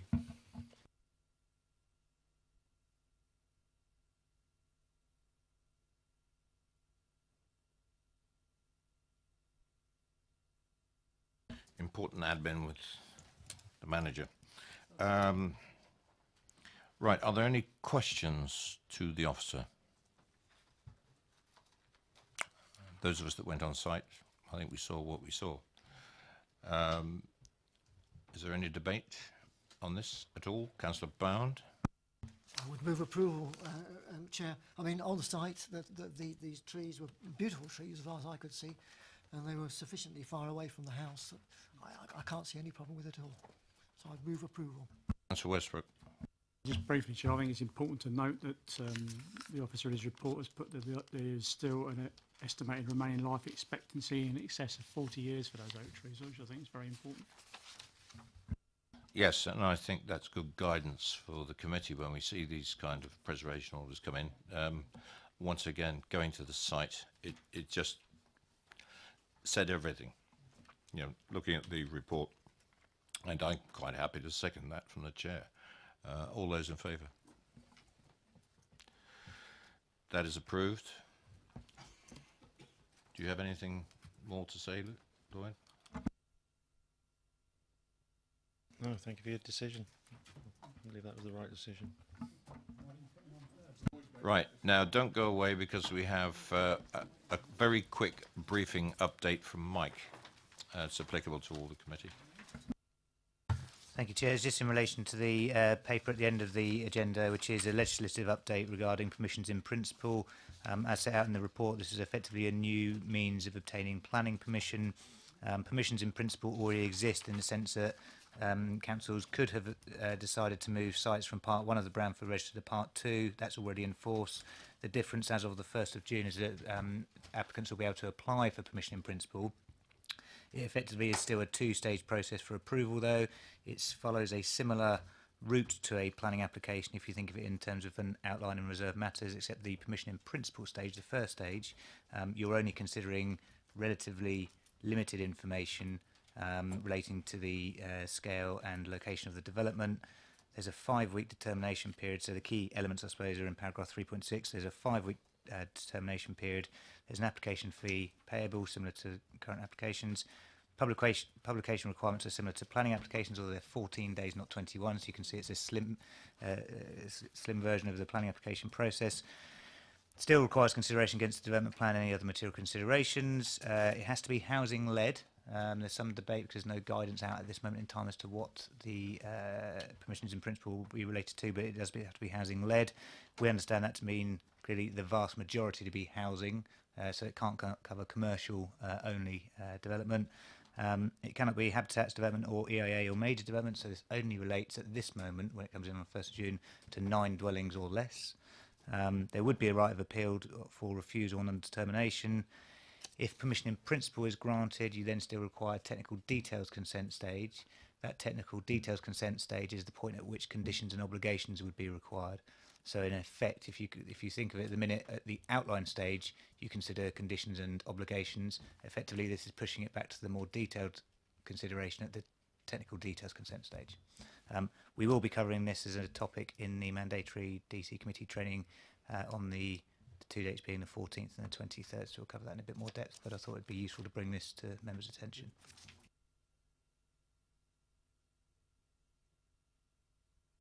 I've got one question. Is the normal planning cycle and consultation going to be followed with these? In other words, does it go through parish councils, town councils in the due course? Yes, so effectively it follows the same process and procedure as the development procedure order, so it would be exactly the same in terms of councillors, parish councils. There would be a site notice. It's simply that the period of consultation is shorter, so it's a 14-day rather than 21 days. That's what I noted. It's something that's been raised in parish training before. Some parish councils only have one planning meeting a month. Please, I think we need to have some consideration in that. I think you might get some extension requests coming from them. My own parish has 2 a month, so we get covered on that, but some parishes don't, especially in the rural areas. Councillor Potter.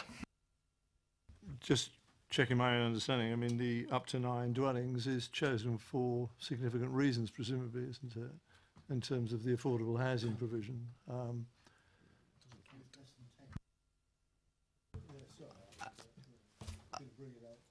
I think that will, the legislation is already there to allow this to extend to major development in due course. Our understanding of it is simply at this stage the rolling out of it on a phased basis where it starts with minor development. There's no details at this point in time in terms of when it will relate to major development by application anyway, but certainly the legislation is there to allow that to happen in future. And that concludes the meeting, unless Councillor Bound wants to say something. These 2 dates, I was unaware about the 2 dates for training.